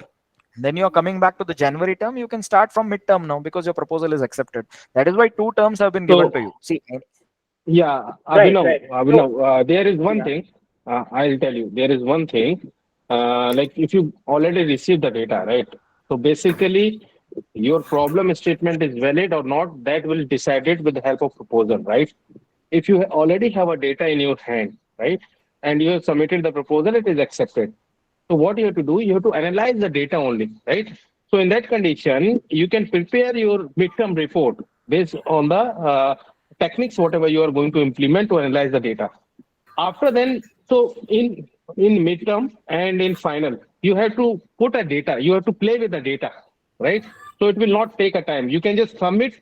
If it is rejected, then you have to just formulate the business problem again. And if it is accepted, then you have to work on midterm and the final report. So what you can do in a 2nd month, you can submit both reports simultaneously. There is no issue. What my point? So you don't have to wait. It's not necessary you have to wait for proposal. After then you have to wait next month for a midterm, and after then you have to wait for 1 month for the final. If your proposal is accepted, you can submit your midterm and final back to back. Yeah. What my point? Okay.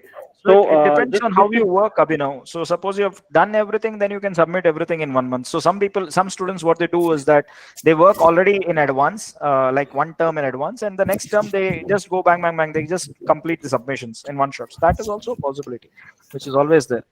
Okay. Naren. So Naren, yes, Naren. Yeah, very good evening, sir. See, actually, I am having my own firm. It's a partnership firm with family members. It is a service sector. Okay. My question here is, see, I have been doing this business for the last 25 years. I'm not sure what is the improvement I can make because I'm seeing this data day in, day out. I know with all the things which you are talking, no, so I want to give a try on that. Yeah. And in fact, you may uncover something. In fact, you may uncover something which it would have been a blind spot till now. Consequently, also what you could do is, in fact, if I may chip in, Naren, you should give this data to another student as an opportunity exactly. to uncover. Yes.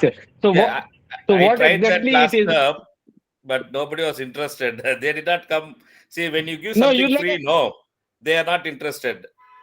So, yeah, I understand. The thing is that, Naren, I'll explain you one thing. The thing is that, sir, you are not audible. You're not audible, Aditya. You're not audible. Yeah, I'm audible. That is very shocking to. Sorry if I can. Yeah. So what I will tell you, what I will tell, basically what is happening, we are not promoting like a student to just get a data on a on a free hand. At least they have to do some work. They will get a data, so they can have a flavor of understanding what exactly they have to do. So basically, if you have, I'm not asking you all, if you have some of your contacts, you can just give us because we have some students who are handicapped, right? There are some women also, like they are living in a very remote place. So they are, even though they are living in a remote place, even though they are not they are physically challenged, even though they are collecting the data. So if you just assist in these activities, like if you are able to provide the data, then we can help these students, Yep. right? So those who are facing a challenges of collecting data, those who are not able to travel along, so it will be quite useful for them. Yeah, Aditya, Yeah, in fact, I wanted to add a point. Last week, me and Aditya had a chat with one of the BS students. His name is Prashant, which you all guys might be aware of. Uh, he had his own challenges and all that. You might have seen him in the paradox. And I mean, given the problems which he had, I told him that, personally, we could do something for you. But what touched my heart was that he said, in spite of his disabilities, he cannot walk and all that. He's on his wheelchair. I mean, I was really touched because he told me that no, I will go and collect it. He went back, he collected the data, and he wrote to us, and he said that Yes. this is what my timeline is. So at the end, I told him that we normal people with everything when it is working we don't want to do, but you are the, I mean we are here, we are meeting somebody where we wanted to make it easier for him, but he said no. So it all depends on how you take. And as Vasu sir wanted to kind of say, it's really shocking that people don't want to do. Whenever something is available, nobody wants to kind of do it. So that is that is how life is. So that is why I was telling, the objective of this particular session is, many of them might write on discourse, this is not needed, that is not needed, this is poor, that is poor. People have their own, it's all subjective in nature. Okay, what I like, you may not like that. It is like the five fingers. Okay, they are not same. So everybody has different this thing. They will write, I will go to the drawing board and think I have to continue in the course.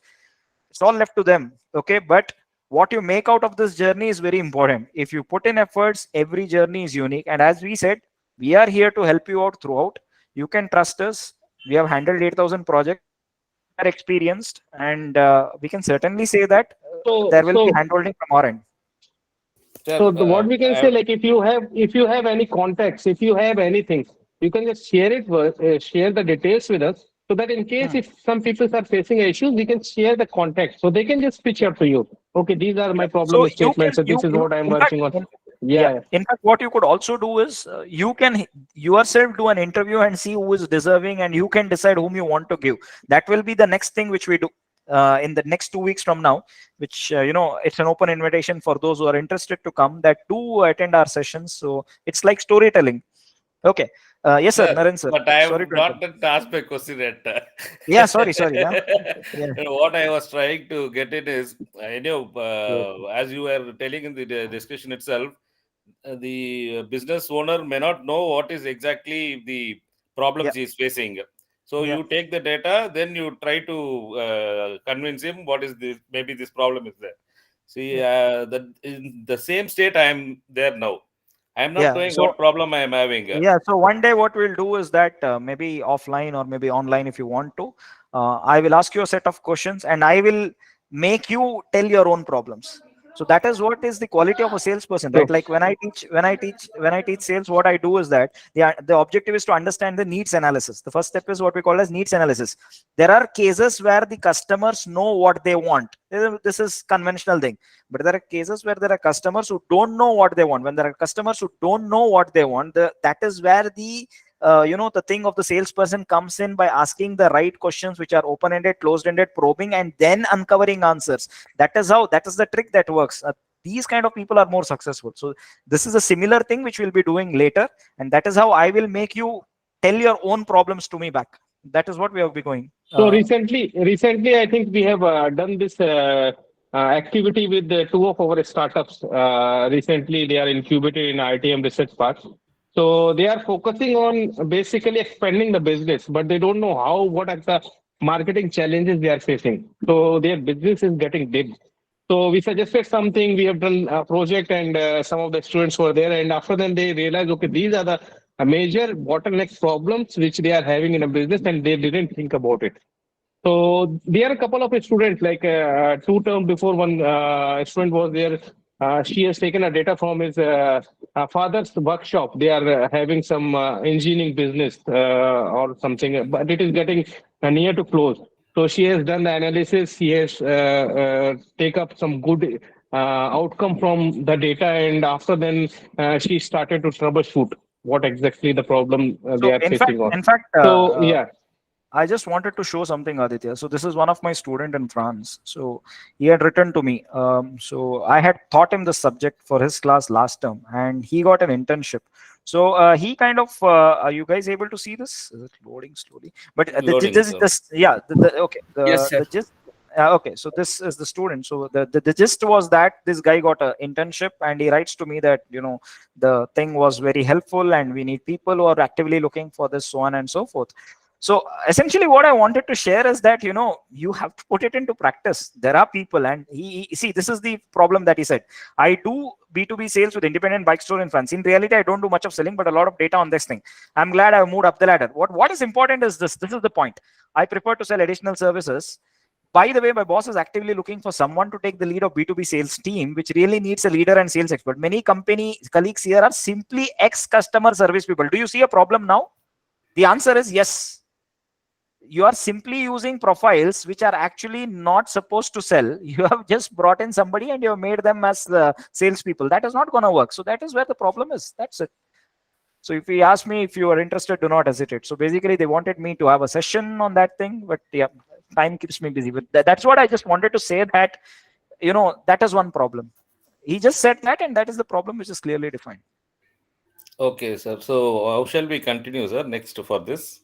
So 2 weeks later, we will pitch. I will start from you itself after 2 weeks. So it will be a breakout between me and you, and I will ask you different questions. Until then, I will come and I'll ask you questions. I'll ask you about your business, and then we take it from there. So you will yourself give me answers, you'll give me answers, and from there I'll show you what your problems are. So Sure, that's what, as I sir. said, it all depends on how I pitch, how I understand you, and the kind of connect that I establish with you, so on and so forth. Second thing is this: if you have liked my teaching, whatever I and Aditya taught today, you would want to attend our sessions every time. But if it was crap, then you would not want to come. So that is how it is. Just like that, the salesperson journey is. Yeah. As per your documents, actually, you have told nobody has read it, nobody is reading. Before coming here, the day it was released, I read the entire pages. Whatever you showed me, I already read it. So it's actually good, and I appreciate it, because that is what you have to do. You should come prepared for the classes. So that is what we do in business schools here. That I send documents, and if the student doesn't come in advance reading it, then they're not permitted. So that is something which is lacking with most of them. Thank you, sir, for reading it and 2 weeks being from here. now, I hope you. Yeah, 2 weeks from now, I'll keep my data ready little bit. I'll study and yeah, come sure. back to you. So Aditya, what was that? Shark Tank, right? So it's a Shark Tank after 2 weeks. Yeah, we are regular viewers of Shark Tanks. Yeah, So so it's basically a Shark Tank activity. We have named it the breakout room as a Shark Tank activity, where you have to pitch. We'll sit, we'll listen you, and we'll give you the feedback whether we need your data or whether how we'll give you your data or not. So you'll get understanding. Okay, these are we'll explain you as well. So might be it's not possible because we have a large number of students now. Might be it is not possible. In a one breakout room, we can finish you all, but there we can schedule a multiple breakout rooms with our TAs as well, so that we can address most of the peoples. Yeah. Okay. Thank you very much for the opportunity, Thanks a lot. sir. Thank you. Thank Bye. you. Thank you. Good night. Himanshu Mittal, Shobha Ghar, Grishita Srivastava. Yes. Good evening, sir. So, sir, I recently had a startup idea. I don't had a problem statement defined with me. So, what I want to do is like do a market research and maybe like interacting with people, collecting data. Can I like pursue this project as doing the market research, because I really want to pursue that startup? So, is that possible? Aditya, we want to answer this because Aditya is the Yeah. So startup king. basically, Basically, what you can do. This is the main point actually. You have to focus when you are going to start something. You have to do a market research whether there will be a potential for the product or not. How many competitors you are having. right? So basically, if you don't have an idea about your competitor, then you are going to be fail in future, right? But you have to aware already what things are existing in the market, right? So for that, the market research is necessary. And as has been told, like you are collecting a primary data with market research, market surveys, then it is fine. It is useful for you as well. You can do it, right? So it's not necessary to like go to some business. I can do this as like collecting data and doing market Yeah, research and because building up because my own it's startup. yeah, because it's your business problem. That is what we are telling. Like I we have told to Naren sir also, like he is having a business. So basically, instead of going to the new business, if you are having a business and you have a lot of problem, try to focus on that first, right? Because you have a business and you have a business problem. You are not. That is what we are told. We are not focusing on particular business finding activities. We are focusing on a business problem. If you have a business, you can go through it, right? Yeah, so like We don't have right any now I issues. don't have the business. I have the business idea, but I want to That's like make got that it. problem statement out of it, and then I want to work on because But this will be really there are a close to couple my. of things. Okay. Yeah, there are a couple of things. Basically, for this, initially you don't have any data, but you have to work hard to get the data because in Yes, sir. you are telling to us, we are understanding the thing, but we have a different uh, evaluation process where the keys are not same, right? We understand. Okay, this is your problem statement, and this is what you are telling now, but you have to present your problem statement or your project, whatever you are going to do, in a representable way, so that if somebody is going through your report, they'll get to know, okay, these are the problem statement you are focusing about. If you write it there, okay, this is my business and this is my startup, I am working on this startup, and this is the most probable problem statement, then it is done, it is rejected, right? So before presenting it, you have to come with a concrete things, right? Concrete problem statement and concrete what you have to go plan. Like as has been told, you have to write the timeline in your this thing. So these things you have to focus on. Yeah. So is it okay? Did we clear your this thing? Yes, sir. Like almost like I maybe connect with on the mails Yeah, also. you can stay in touch. Yeah. And Himanshu, I would advise that in 2 weeks from now, when we do the sessions, do come in. You will see how we handle this. And I would also Yes, bring in my learning from professional selling, and I would show that how we are kind of extrapolating that into this project. Okay, okay, that will be very helpful, sir. Thank you so Yeah, much. so, Thank you so so yeah, much. I would have do that as well. So which might be of help to most of you. Yeah. Okay, Rishita Srivastava, I see 11 more hands. Are you guys bored? It's like 3 hours. We Yeah. have taken it to 3 hours No, for you sir, guys. not at all. Yeah. Okay. Not at all. Yeah. So actually, what I want to say that I'm new to this course, so I have to go through the theory classes as well. So Yes. I might not be able to submit my proposal in October. So Yeah. whatever I'll be doing in November and December, will that be saved for the next term as well, or Yes, like yes. how? So, which means to say that let's say that you submitted the proposal in December, it is through. So, in the next term, you start from midterm because you've already completed proposal. Okay, so okay, whatever part I have done, it will be saved in the next term. I don't need to Yes, it will repeat be it saved. again. You don't have to do it. So That is, yeah. So basically, I want to add on this. Like, if you have a problem statement, if you have a same problem statement, right? It's not changing, and the business is same. Then you can continue with the midterm. But what exactly is happening if you're going with the midterm, and if you are changing the business, right? If you are changing the business, you are changing the problem statement. You are not finding like data is not available. Then you have to change. You have to start it from proposal phase itself. So if the everything is same with the previous submission, problem statement, everything, then you have to proceed with the next submission. Like if you are your proposal is accepted, right? You don't have to submit the proposal again. Your window, the portal window will open for midterm submission, right? But if something will happen, you are not getting a data, then you can write to us. You need to explain why you are going to switching the business. So this question is not for Rishita. This is for all. Like if Okay, you are finding this is I'm giving the answer for all of you. Like if you are changing the business, right? Then in that case, if your proposal is accepted and you want to submit the midterm, if the business is same, then you can submit it. But if it is changing, then you have to drop us a mail. You have to write why you are changing the business. What are the problems you are facing it up? Once you get the approval, then only you are able to submit your proposal. Otherwise, it's not possible to submit the proposal because in your portal it is showing midterm. So from the Yes, tech operation side, we have to, yeah, from the operation side, we have to remove your previous proposal and we have to allow you to submit the new proposal, right? So right. the same Yeah. stage you have to come. Yeah, yeah. Okay, sir. Thank you so much. Thanks to both of you. It was really amazing and Okay. informative. Thank you. Thanks a lot. Yeah, yeah, yeah, yeah. Soham? So, good evening, sir. I have a question.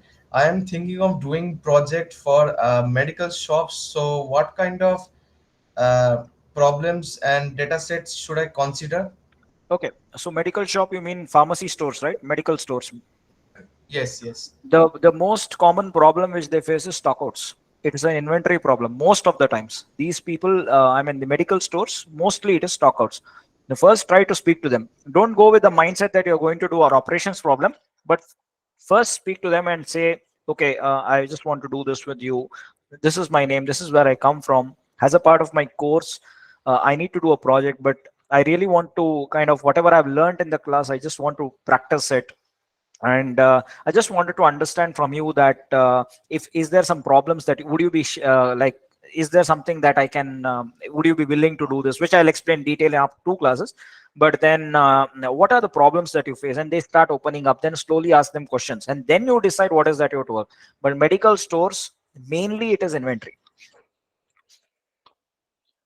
reorder points, EOQ, inventory related issues, all these things.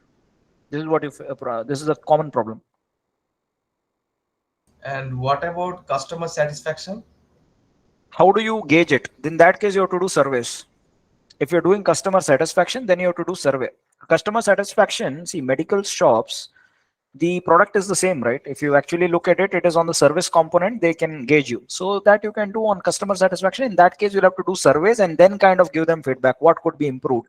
For example, let me give you an example. Apple, for example, is the best, what do you say, tech provider. I mean, the tech giant it is, and they have the best phones and all that. But if you have actually observed, most of you might have observed, the way in which Apple representatives kind of speak when you go to the shop versus the not so popular brand is the body language is a bit different.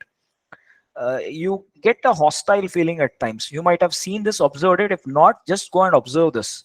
You may feel that they're not very friendly and all that. Sometimes these brands do it that way. So if you actually look at the customer service, you know, you go to Oppo shop, Vivo shop, Samsung, or any other XXX brands, and then you will find that they are more friendly and this. But Apple, they know that it is this thing. So should, because they're a premium brand, should service not be a priority? The answer is no. So in such cases, when you do surveys and give them feedback, the feedback helps them improve customer service. Because if your service is bad, irrespective of your product being good, if the service is bad, the business will die, which is very, very important. Okay. This particularly, I don't think would be a problem in medical services, but you can prove me wrong. Okay, and can I do a seasonal variation of inventory of drugs with Yeah, yeah, respect to this? yeah. But again, as I'm telling you so on, this now this is a problem you are defining. This should come from them. Go backwards always. Ask them questions, and if this emerges out from that, it's fine. Or you can ask them that, is there something on this which do you think it? You can give them leading questions also. But I would ask leading questions at the end. Leading questions is straight away I'm coming to the problem. That is something which you can park at the end when nothing is emerging out. Okay, sir. Okay. Thank you. Satyam Jha, Arvind Kumar, Jeet Kumar. Sir, am I audible? Yes.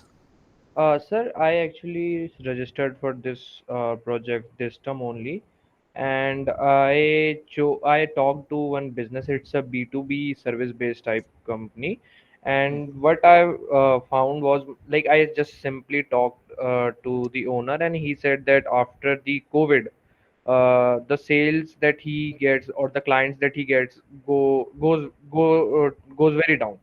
So I am not able to show like what kind of data that I collect.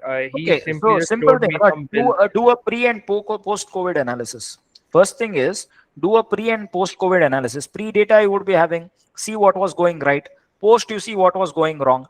Okay, it could be because of various factors. It could be because of the rise in Sir, online channels. Yeah. actually, it's a service-based company to the hotels industry. So the post after the Uh, post-COVID, the hotels just got disrupted, I think. is it hotels? Okay. See, post hotels, what Yeah, has happened is, restaurant, hotels, resorts, something. yeah. So in fact, I will share my case, which is recently. I don't know this thing. So this is a common problem. What happens is that these restaurants, after this thing, many of them have changed, and this is one of the recent cases. I'm just going to share the link. Just give me a minute. Just give me a minute, please. This is one of my exactly the same case which I published in Harvard recently. So this is one of my case which has been published in Harvard. So where it was a similar dilemma, where this is a true story of a pilot, a person who was a pilot, and when the jobs, when I think he was about to lose his job or he lost his job, then what happens is that along with his friend, they start something called as Waterburger, which is very famous across North India. And then what happens is that the business grows very fast. It was bootstrapped, which means they put in their own money. And as they progress, as they go further, COVID comes in. And the pace at which they accelerated, the same pace they come down. And that is the story which I have completely documented in this particular Harvard case, which I published recently. So usually these things happen. And when it happens, the first thing is to find out the underlying causes. Why is there a shift? Is it because you are no more attractive in the market, or is it because of several other factors? So if the factors are extraneous, then there is nothing much he can do. Okay. If there is a shift altogether, for example, COVID forced a shift, right? For example, it made people who are coming to office every day, it made them do work from home, which people really liked it. And you would also have read in papers these days that some of them are really resigning from companies just because their employers are asking them to report back to work. So you get the point, no? So what you could actually do is find out the underlying causes first, and for every cause, see if there is a data available. Divide it into two parts: parts for which data is available, parts for which data is not available. Take one section for which data is available, take one section for which data is not available, do a quantitative and qualitative analysis, which we call as mixed methods, and proceed further. This will give you very rich insights. Okay, okay. Sir, one more thing that you have mentioned that you So have. Satyam, Yeah. yeah. So Ashwin, I'll take a leave, and Okay. because I have to go for a dinner, right? Okay. Very much. Thank you, sir. So we'll meet you all frequently. Like on Sundays, I will be having session. So we'll meet. Wish you all the best. Okay. Bye. Thank Good you, sir. night. Yeah, Thank you I'm so there. much for the Okay. session, Good sir. night. Yeah, I'm there. I'm available for your questions. Yeah, Ashwin is there. Ashwin is there. I'm Yeah. there. Okay. Bye. Aditya is Bye. going. Aditya See you. is in Indian Okay. time, so it's late for him already. Yeah. Okay. Yeah. See Yeah, you. sir. Bye. Bye. Bye. Thank. Bye. Yeah, Satyam. Yeah, sir. I was saying that as you have evaluated more than 5,000 these projects, so the cases after some while started repeating. Like for example, the vendor's case or the pharmaceutical. So how can then you not say that this is not plagiarized by your software or something? How can you make No, different it is as not your plagiarized by projects? software. Why it would be plagiarized by software? Firstly, that Because is why there are so many checkpoints. The organizational background is different. The executive summary is different.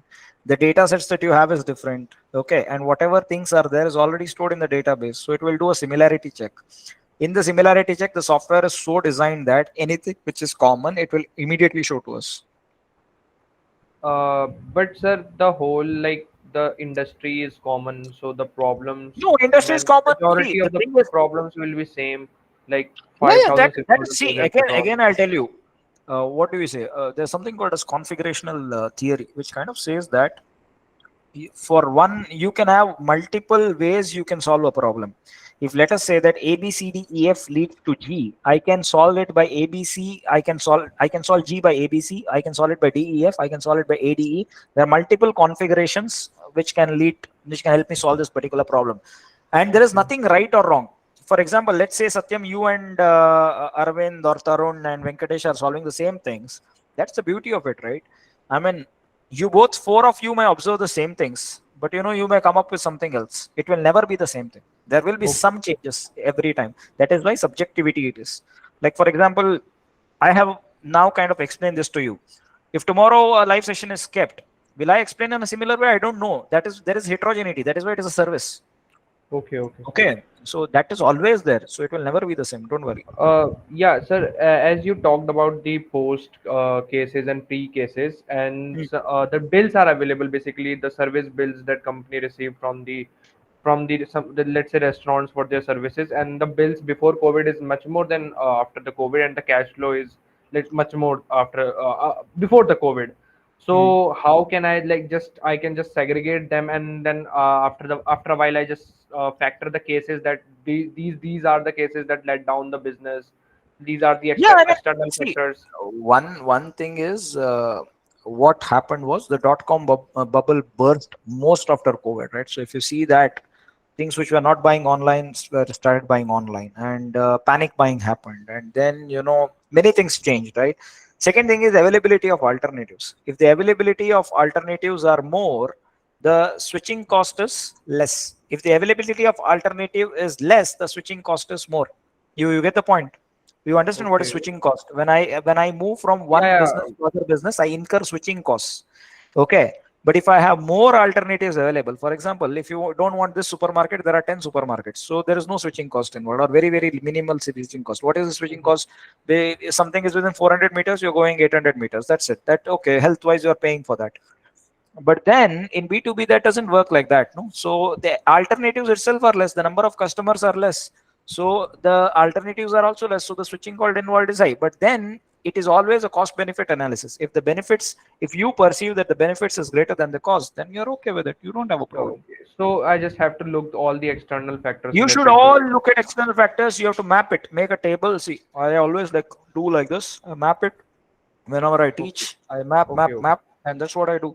That's how I Okay, teach. and sir, these all the things that qualitative and quantitative analysis I find in the book, right, that you Yeah, suggested. see, that you guys have to do. You have joined, no, so don't expect us to do everything. But yes, that is everything in the book. We have given you things. Our job is to kind of explain how to solve the problem. What technique to use, we leave it to you, because you are data science experts. Yeah, yeah. Thank you, sir. Well, thank Okay. you, sir, and totally understood. Thank you. Yeah. Thank you. Arvind Kumar, Jeet Kumar, Tarun. Yeah. Hi, sir. Good evening. So my doubt Yeah. is, I have. I cannot hear you. I'm audible right now. Hello? Yes. Yeah. So my question is the data necessarily has to be some kind of a monetary data? Like, can I take some? I mean, I have a website, friend's website, which is basically an infographic website from, I mean, about mental health. So the data is majoritarily from CMS and Google Analytics. So That is is secondary data. That is not primary data. okay. That is We don't considered. want to. That is secondary data. That's not primary data.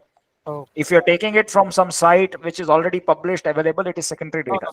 no, no. He has his own Google Analytics kind of. No, if he has his own set of data, then it is primary. We consider it as that. But if you are taking something from open source, Kaggle, GitHub, something which is already available in public domains and all, it is secondary data.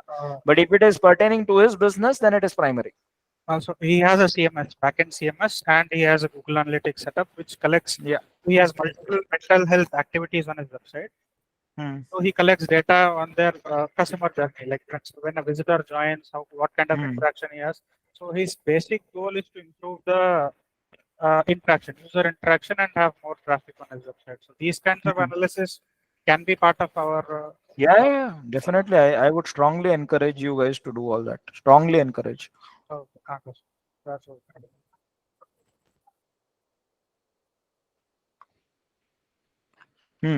Anything else? Next.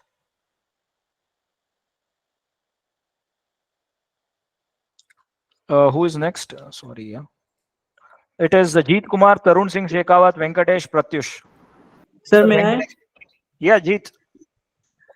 Sir, I had a little doubt, which is like if we go to some kind of big company and it hires some other companies. So some company A works as a vendor for some big company. So if we take out some data from like there is a IT department which is outsourced to some other company, and we take some data from that IT department, and so how should we label it, like that data will come under You that can vendor company? you can say that this is how you've done it. You can say that this is you're collecting data from a company which is outsourcing this thing, and this is the business, but this is being outsourced to this company. That's what you can mention in that, and then you can go ahead with it.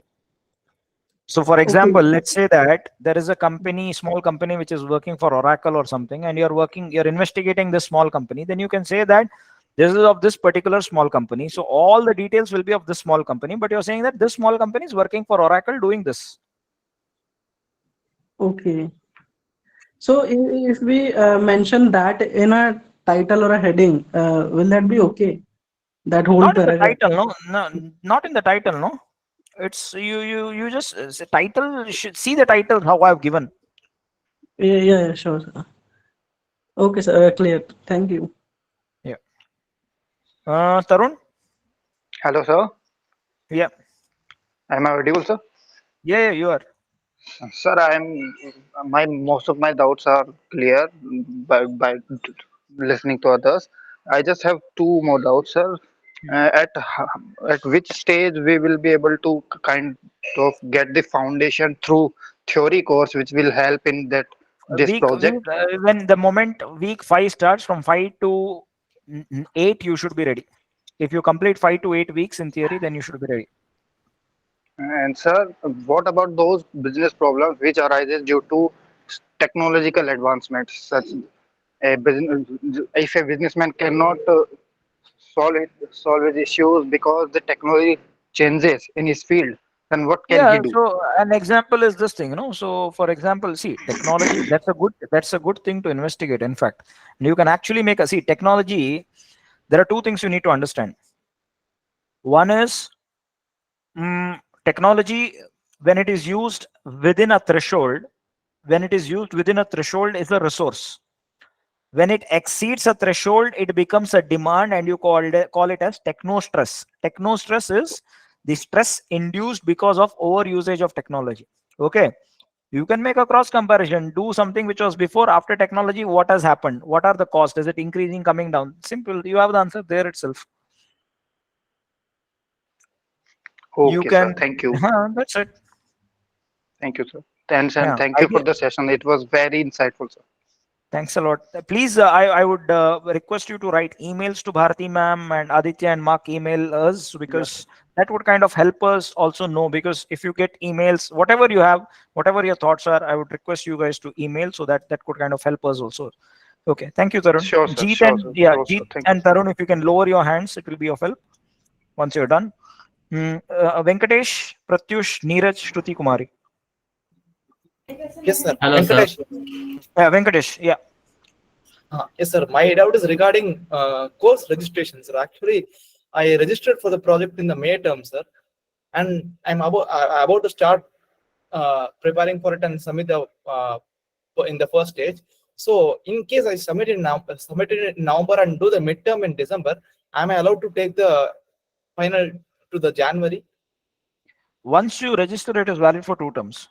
Okay, so if you have registered in May, it is valid for May and September. If it goes spills over, then it is fresh registration. That's what these guys say. I mean, the support. So that part I would ask you, but that is what is the standard rule. But more, you can write to Sindhuja at study.iitm.ac.in and find out. Okay, sir. Okay. Yes, sir. Thank you. Could you just repeat the email, sir, once again?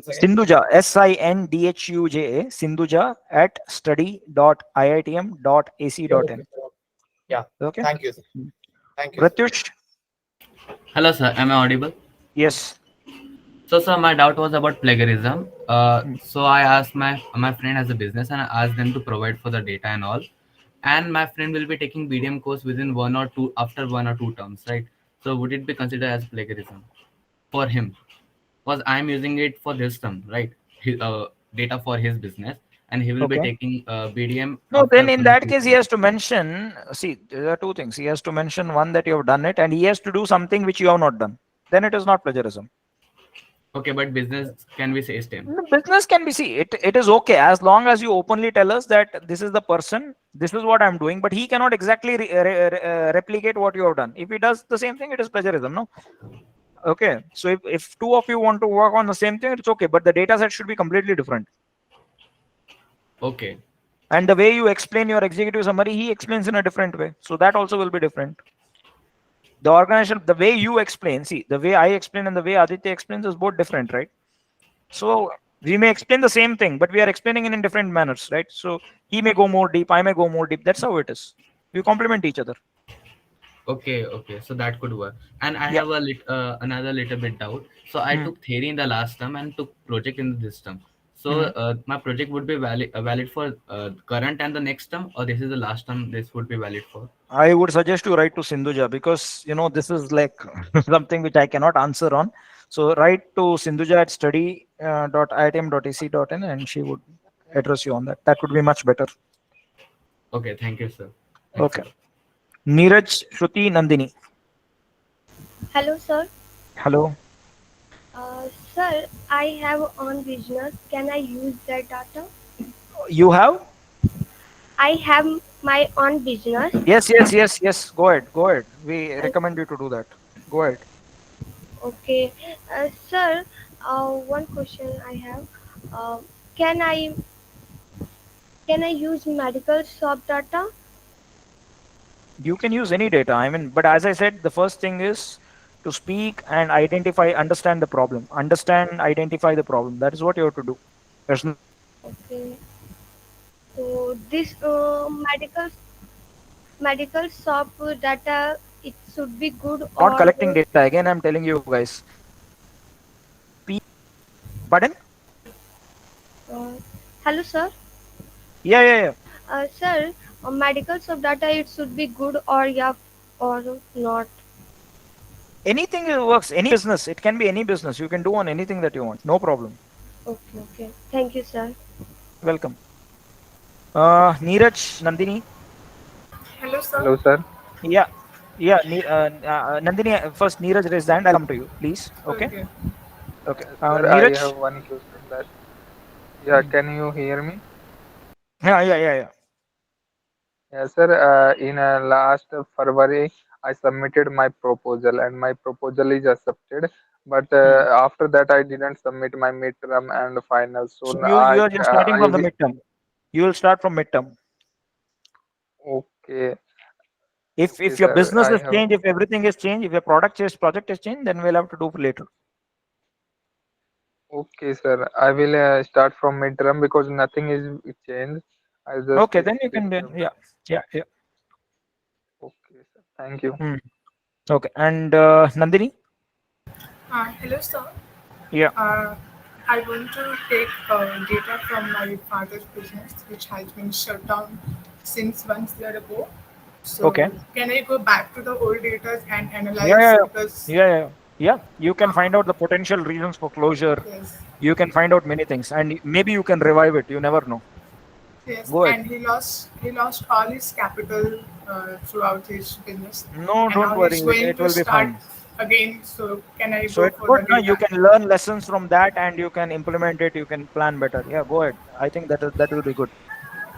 Thank you, sir. Thank you so No much. problem. Anybody else wants to ask a question? Sir, actually, I have one. Yeah.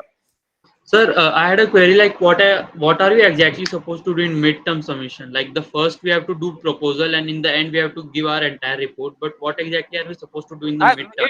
It's there in the rubrics. Whatever we want, we have outlined in the rubrics. In the midterm, basically, what we want is the executive summary. We give you the proofs, which is the interaction of video, pictures, um, a little bit of data analysis, some interpretations, and insights. This is what we need in midterm. So, sir, to brief up for the proposal, I have to give the data which I have collected. See the rubrics. See the rubrics, and there is the proposal document. Go back, check the document. Okay, sir, I'll go through. There is everything has been shared with you. All the PDFs have been shared with you. Whatever I presented has been shared. Go back and have a look. For sure, sir. Okay. Thank you so much. No problem. Anything else? Anybody wants to ask? What type of question will be asked in the Viva? It's too long, man. Viva is too long, but nothing. We just test whatever. If you've done, we just ask you to tell a story the way I have kind of explained to you. So that is what we expect you to do in the Viva OC. So that's what it is. Okay.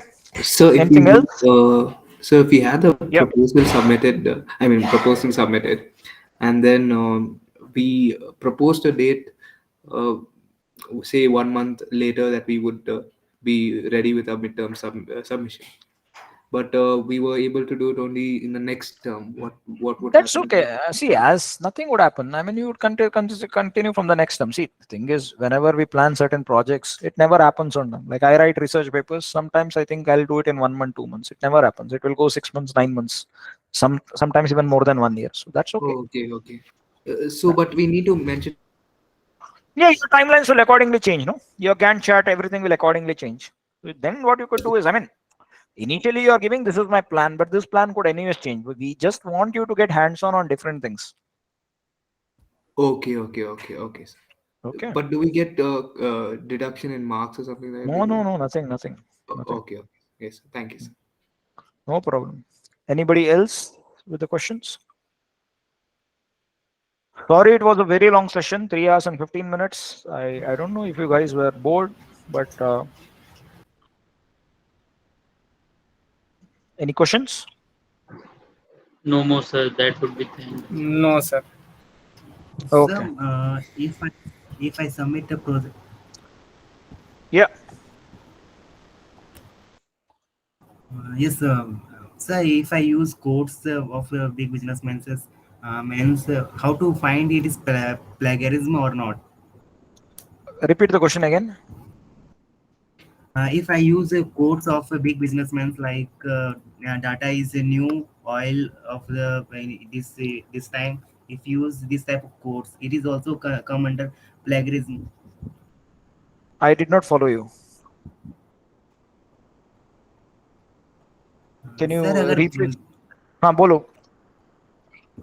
Sir अगर हम use करते हैं sir course sir जो बड़ा देखिए रिलायंस की industry के जो मालिक है मुकेश अंबानी, वो बोले कि जो डाटा है वो नया ऑयल है इस जमाने में. सर ये सब अगर यूज करते हैं सर प्रोजेक्ट नहीं this is secondary data. This is secondary data जो मतलब COT,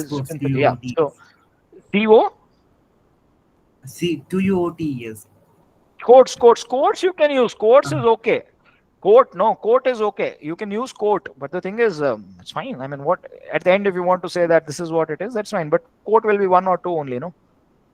Yes. Not much. Yeah, that's okay. That's fine. Put it in a double inverted commas so that we know that it is a quote. Okay. Okay. Sanju and then Sneha. Hello. Yeah. So, can I talk now? Yes. So, like we have a supermarket nearby, and we are planning to do a project on the products, then buy them. So, do you have any suggestions, like what type of products? Can we focus on a particular type, like oral care products or food products? Like, do you have any suggestions? First thing is this you should ask to them itself directly. What are the problems do you have? So they will themselves tell. Then if they say this thing, what do you think should we be done? They will themselves tell you. That would be the better approach. Okay. And Let it suppose come from them. suppose we finalize on one particular product, and if we start collecting the data, and once it is approved by you, the proposal is approved by you, later on while doing the analysis, if we find that we could not find any particular trends in that, can we change the topic later? Like how? Yeah, what is you the can procedure? change the topic later. See, it depends. I mean, we have to see what progress you have made. So firstly, don't be pessimistic before you start something. Always be optimistic that something will be there, and that is the fun, right? So Okay. I'm hopeful that something will work out. If not, we'll have to have a look again, revisit, see what other problems we can solve. We'll have to explore. Okay. For now, always be with the mindset that it will work. That's it. If we think negative, it will be negative. There's no negativity. Just think, be positive, and go ahead. Okay, sir. Thank you. Okay. Yeah, Sanju.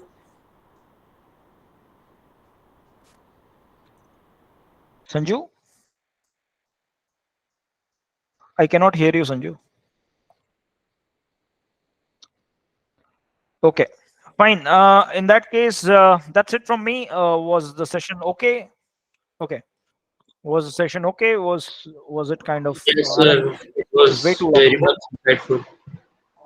Thank you. Thank you so much, sir. Very interesting session.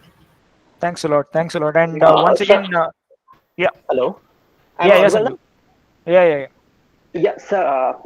Actually, I registered for the May term itself for the project, but I did some preliminary work also, but due to some unfortunate events, I couldn't submit it. So I was planning to complete it in this time itself. Okay. So my question is that whether it is possible to upload the proposal itself, and instead of waiting for the acceptance or rejection of it, and I submit the midterm, will it be possible? No. You have to follow the same process: proposal, midterm, final, viva. So whatever it is, it goes in stages. Okay, so I have to wait till it gets accepted. Yeah. Once you will be able to sign midterm only once proposal is accepted. We have made the software like that. Okay. The software takes midterm only when proposal is accepted. Okay, got it. Thank you, sir. Okay. Fine, guys. So it's anything else done? If not, I would request you to send an email if thing is there to Bharati ma'am, to us, to know what you thought about today's session, whether you liked it, did not like it. This could help us plan better. And wish you all a great weekend. And it's late night there. I guess it's around 10:40, 10:15 or something. So take care, and we look forward 18, to. 10, Pardon, sir? Yeah, it's 10:18. Yes. Yeah. So that's it. So I look forward to interacting with you all again. It was nice speaking to all of you. It was nice learning from all of you. And I and Aditya would be back again maybe after 2 weeks. Is that okay? Thank you We so will much, never sir. take this Thank you much so long much. session in one go. Welcome. So, sir, can we leave with your permission?